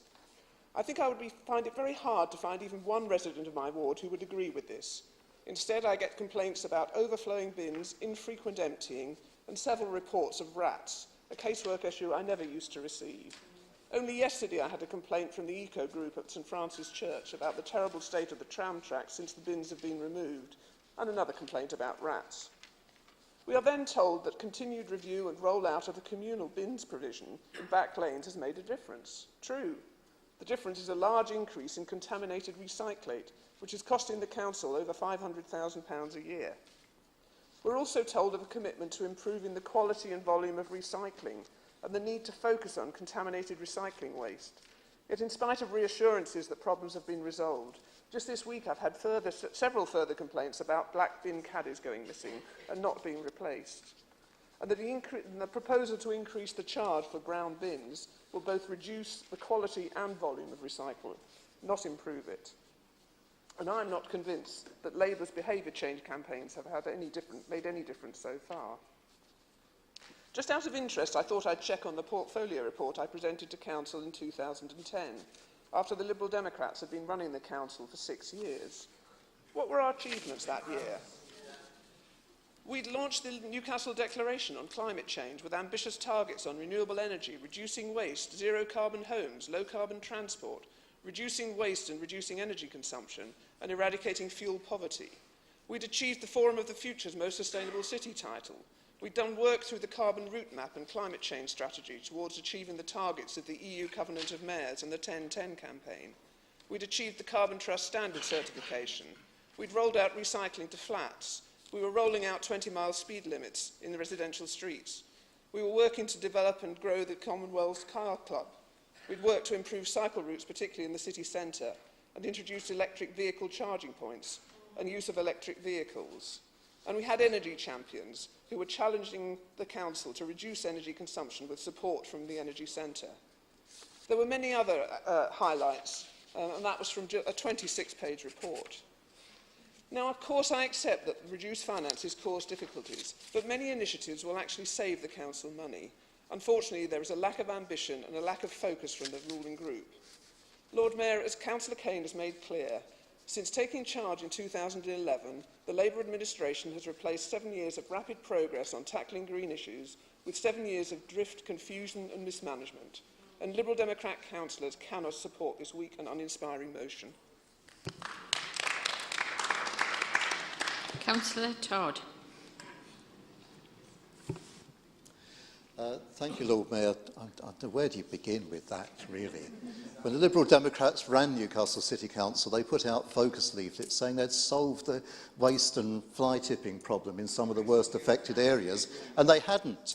When they propped up a Tory government and embarked on an economic policy to solve the bankers' crisis by imposing cuts on public services, so we've had to live with that ever since, they were responsible for the Green Deal, which became, of course, no deal because it collapsed in ruins. There's no great record of achievement in the sense that they present it as some kind of green halo around their heads. The kernel of truth in all of this is that we live in a society that is obsessed with consumer waste, and we don't provide the resources and sometimes the imagination to deal with that consumer waste, nor the long-term commitment in terms of our funding and other policies to bring about behaviour change. Because bring about behaviour change isn't about doing a litter pick once a week or once a month, however valuable that is, and people who do it, and I do a lot of it with residents in my area, people are very committed to doing that, but we all know that on its own is not going to solve the problem unless you have the systems from public services that will support them in solving that problem. And here we come back to the fact that the Lib Dems, with their friends the Tories, locked us into this austerity economics that cuts the ground from underneath the systems that we need to use. But you also need to work kind of patiently as well to bring about attitude change among neighbours who think nothing can be done about the whole of the problem.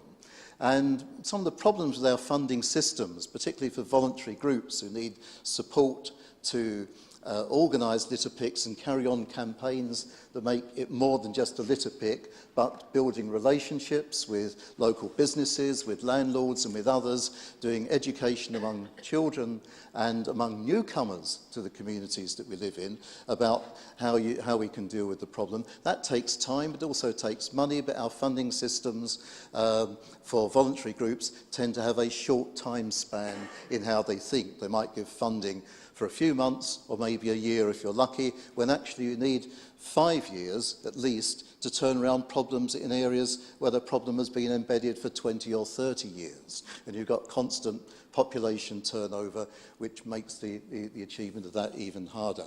I'm glad we're going in some of the directions we're going in. The Waste Commission, I think, brings us a terrific opportunity to rethink what we're doing.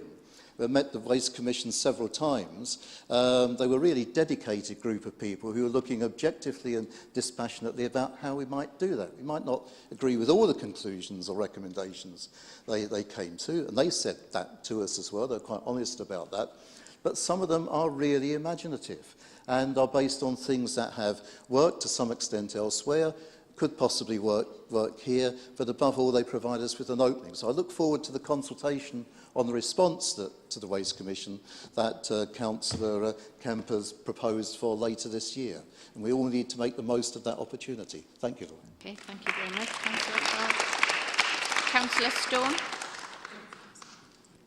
Thank you, Lord Mayor. There has been a lot of talk this week about deeds and not words in the context of the Women's Suffrage Centenary. The opposition thinks the proposal of this motion should be held to that. The record of this administration on the environment is not as impressive on its deeds as its words. It's not the impression of residents of my part of the city that the council is doing a good job on the environment. We have not yet seen detail of what the council proposes to do in response to DEFRA's recent air quality action plan. I think this is a missed opportunity. We welcome the work of Space for Heaton in helping to get air quality monitors installed in our area, and we can already see that air quality data for Shillingham Road outside the primary school shows emissions well in excess of safe levels. Similarly, the Cradlewell and the Coast Road corridor are also hotspots. We need to see more evidence of how the Council proposes to tackle this, and this self-congratulatory motion is a missed opportunity on that front at least. We hope that we will see a timetable for transition to clean vehicles for freight, for public transport, for taxis, and the infrastructure to enable and switch to low-emission car use on a wide scale. We hope to see more on tree planting to filter our air. Instead, we see precious little tree management and maintenance. There is much more that I could say about council performance on bins and recycling. My colleague Councillor Taylor has already made some valid points in that respect.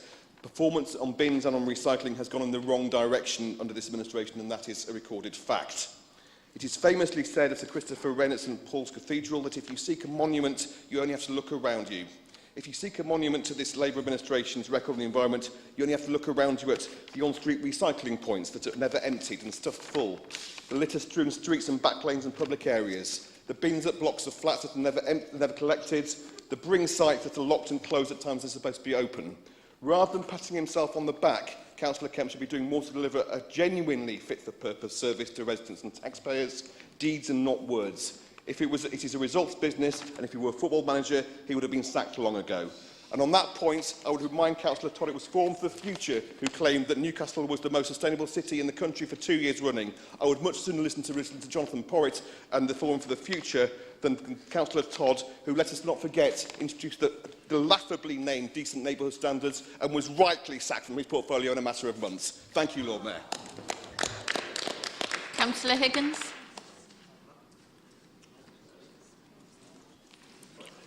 No. I'm on the screen now. Yeah, thank you, Lord Mayor. Obviously, I'd like to speak in support of this motion and just say that I'm delighted that my colleague, Councillor Kemp, has brought this issue before Council this evening, and I applaud his determination in doing so, knowing that we would get the predictable response that we've had from members opposite, both earlier on this evening and in relation to this motion on the topic of litter and environmental issues. But I'm also pleased that the Cabinet member has prefaced his motion by pointing out the impact of draconian funding cuts imposed by the coalition government. And I know that we're going to get a groan from the party opposite, but the current leader of the Liberal Democrat Party, Vince Cable, of course, was a very prominent member of that government who was instrumental in those cuts. And I refer to a report. I've done a little bit of research about this in the run-up to the local elections so that we can remind the electorate about it. And in a report compiled by the London School of Economics in 2012, they reported that since 2010, the coalition government has embarked on a deep public spending cuts programme which is having the greatest impact on the poorest and most vulnerable in our communities. The depths of the spending cuts now being implemented by Whitehall departments are unprecedented in post-war Britain. I don't know whether Councillor Kane was agreeing on that in relation to his amendment to the motion, but I can assure the party opposite that when we're going out doing our canvassing in the weeks coming up to the May elections, we'll be reminding the public about this, because I'm sure they want to draw a veil over history in relation to what happened during the years of the coalition government. Councillor Kemp has shown tremendous energy in addressing many of these issues. We've seen the challenges over bin collections, we've seen the kind of adverse publicity that he's had through the media, we've had the sniping from the party opposite in relation to a whole range of issues, but in my ward of Benwell and Scotswood, many of these positive changes have been very favourably received by the local community. There was understandable frustration over issues to do with bin collections, and we can fully recognise people's concerns about that. But also in relation to other changes to environmental services. But what this did was to open up a dialogue with local people about these changes, in which we were able to discuss and explain to them the way that funding cuts were impacting on local services, and they were extremely well received by most local people. And as I pointed out earlier, in terms of the good things that come out of adversity, the level of community engagement now in our ward over environmental issues is probably greater than I've had during my 20 years on the City Council. Can I also applaud the measures taken to reduce air pollution in our city?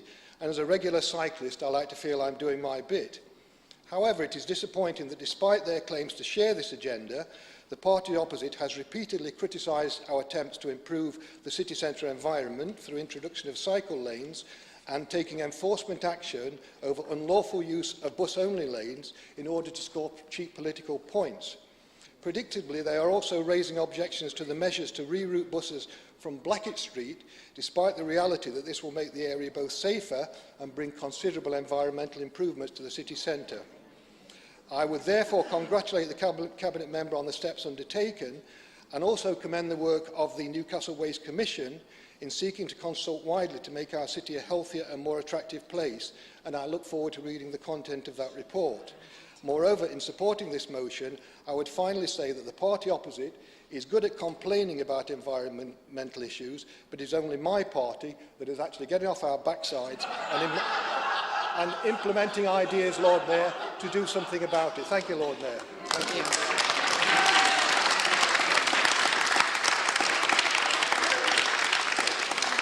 Councillor Hiddart.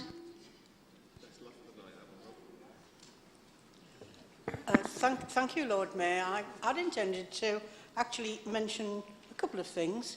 However, Councillor Todd has inspired me, now he's wearing a green cloak tonight, to remind him that a few years ago, under this Labour administration, not the current one, the previous one, Newcastle was in the bottom 10% for recycling across the whole of the UK.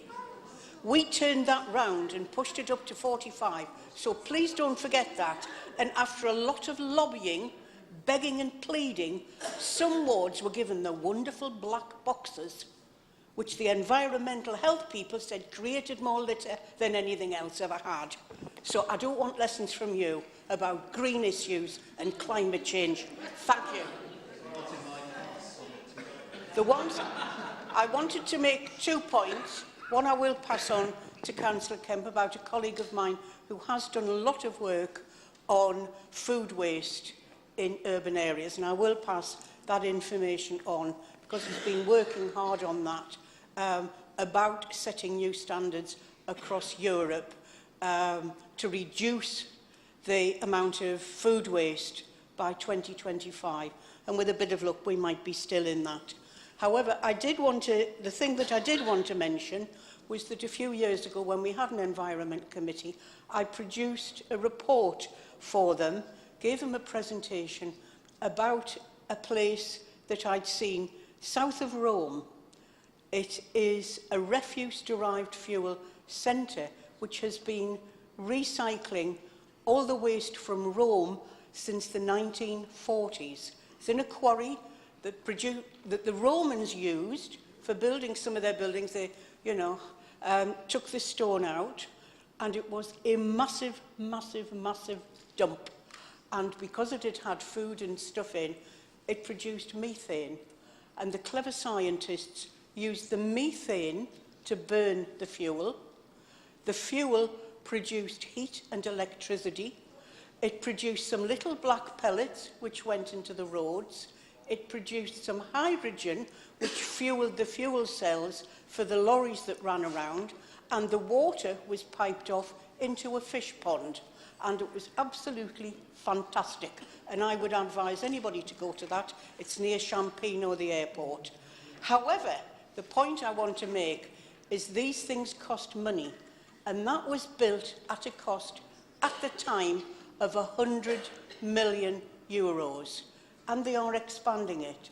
So if we want to do something about refuse-derived fuel and what we do about our waste, we're going to have to think long and hard about how we raise the money and where we get it from for this kind of enterprise. And I do think it's something that we should be talking to other authorities in the area about this. Thank you.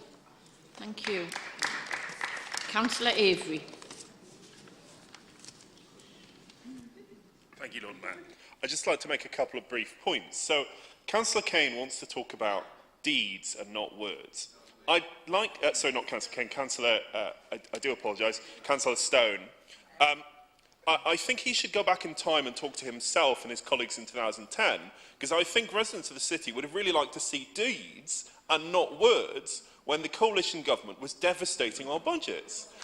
They were happy to produce words, and they're happy to produce words now, but you had an option to leave your party, to stand up and say, this was unacceptable. When our budget was cut, when our budget was removed, when the government chose to remove need as a formula, when it chose to direct money to Tory shire councils instead of us, you could have chosen to do something. You choose to do nothing. It is too late now to say we need deeds and not words. Right? And I would just like to make the point to Councillor Taylor. I think actually Councillor Huddock made a very reasonable point just now that these sorts of things take real funding. And I wonder whether Councillor Taylor would like to pay tribute to Labour Environment Secretaries Margaret Beckett, David Miliband and Hilary Benn, who made the money available for those sorts of initiatives, for all of the things that she listed. And Chancellor Gordon Brown, who made sure that there was a fair budget for local authorities. And that made all of their achievements possible.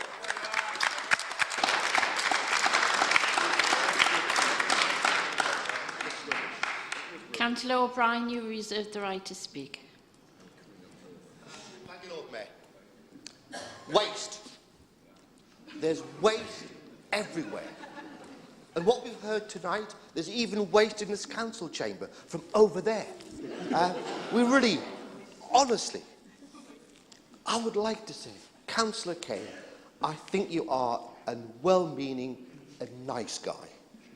You are, unfortunately, in terms of sustainability, a bit of an intellectual lightweight. You really need,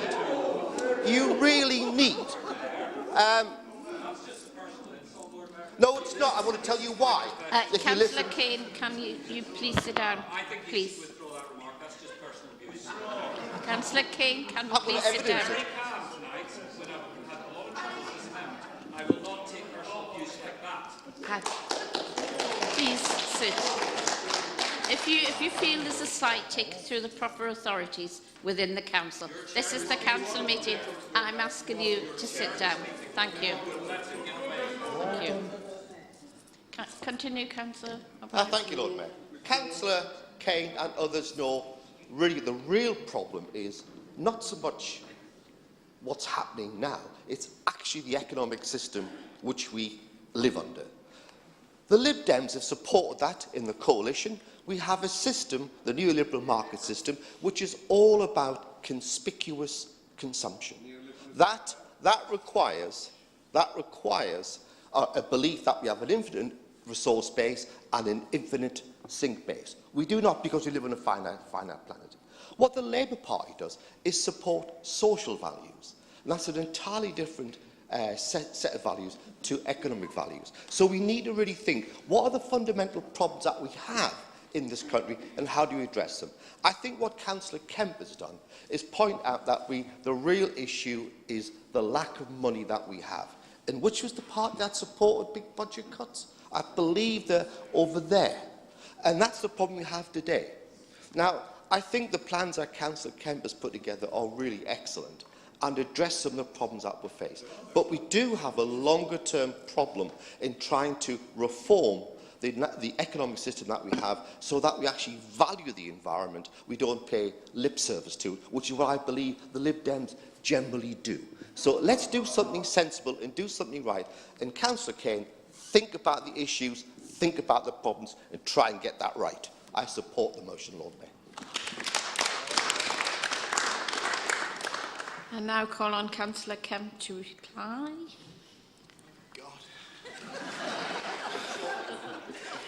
Thank you, Lord Mayor. I think, frankly, I can't understand what colour the party opposite are.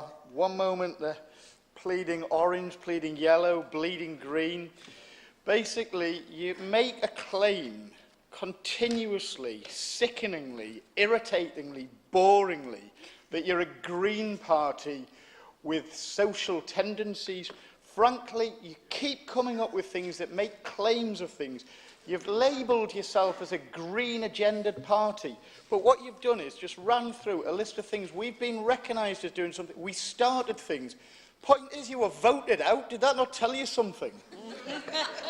The reality is here, quite a few of the initiatives and claims that you make, Councillor Taylor, Councillor Kane, Councillor Stone. So let's just look at things like cycle lanes and bus lanes. Yes, we've seen a significant removal of those under a Labour administration, haven't you? I can't bloody go anywhere without tripping over a cycle lane, so I hardly think we're not moving in the right direction there. If we look at the EV programme, which you laid claim to, Wendy, at the time I was actually working for Tyne and Weir Development Company. The EV programme was a programme that was a legacy programme from the Regional Development Agency, which had absolutely nothing to do with the administration whatsoever of your time. So don't try to claim things as success when they're not yours. I think we have committed to do things to demonstrate that we do have environment at the heart of what we do. We're the first council to actually appoint a cabinet member with specific responsibility for air quality. Did you do that? No. You just created hot air. Then, what did we do? We created, and I think really quite interestingly, the first independent waste commission for a city. Not the city council, a city. And we were receptive and receiving so much input from national shut up, Greg. We received lots of expert independent reviews from plaudits from across the country, recognising the bravery, the courage and the innovation that we did to do this. And we're going to take time to listen to all the comments, including masses of input from community groups across the city, not a small group of opinionated people on that side of the room. And we will take credit to what they give us. And we're grateful to some of the input that came. Unfortunately, it's biting, carping, and just back history records. It's Orwellian, apart from it's just not accurate. I think you've made a comment, Councillor Kane, about zero waste. Shall we just remember what happened at the launch event of the Waste Commission when you made that very plea? The first thing I said was it's an admirable ambition. But equally, the person who I actually sat down and thought, you know what, I've got quite a bit of respect for this person, was Heidi Mottram, Chief Executive of Northumbria Water, independent chair. Her response was, yes, it's ambitious, but we want to have something that's deliverable. So we've put the targets in our recommendations as there. I'm not in charge of the report, so I would not rewrite it. It would be inappropriate. You can have a long-term ambition of something. We want targets that are achievable, so we'll leave them where they are.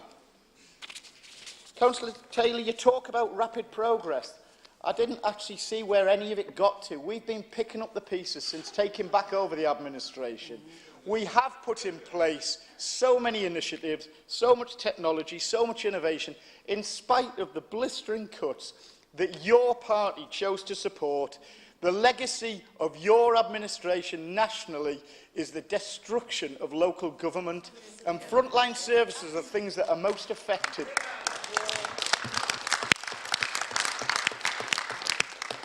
Frankly, I'm just beyond the point of giving you any more credit to the comments you made. Councillor Kane, the one thing I would say is, you said you put an amendment.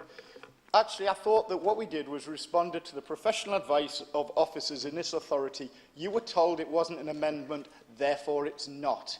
If you wish to correspond with me before and maybe put forward a helpful and constructive contribution, that might have been a way to go for it. But that wouldn't have written your focus newsletters, would it? So, actually, I'm very glad that you didn't. And actually, you can sit there from your little moral green mound over there. And I actually just commend to this council, we support the motion. We look to lobby government to get appropriate and fair funding.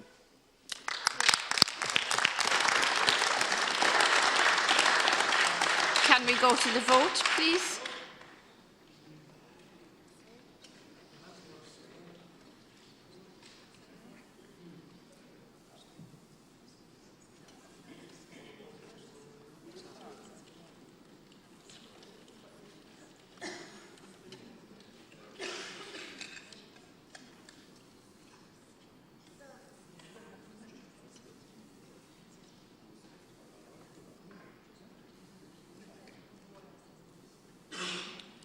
Motion's carried. Thank you very much. Before I close the meeting, can I just remind members of a couple of things? The next meeting of Council will be on Wednesday, the 7th of March 2018. As that meeting determines the Council tax levy, I would like to remind members that the guillotine will not be applied until 9 p.m. rather than 8:30 p.m. Also, I have been asked to remind members of the need to wear their identity badges to carry their secure access fobs when in the Civic Centre and on occasion to be challenged as to their identities. Thank you and good night.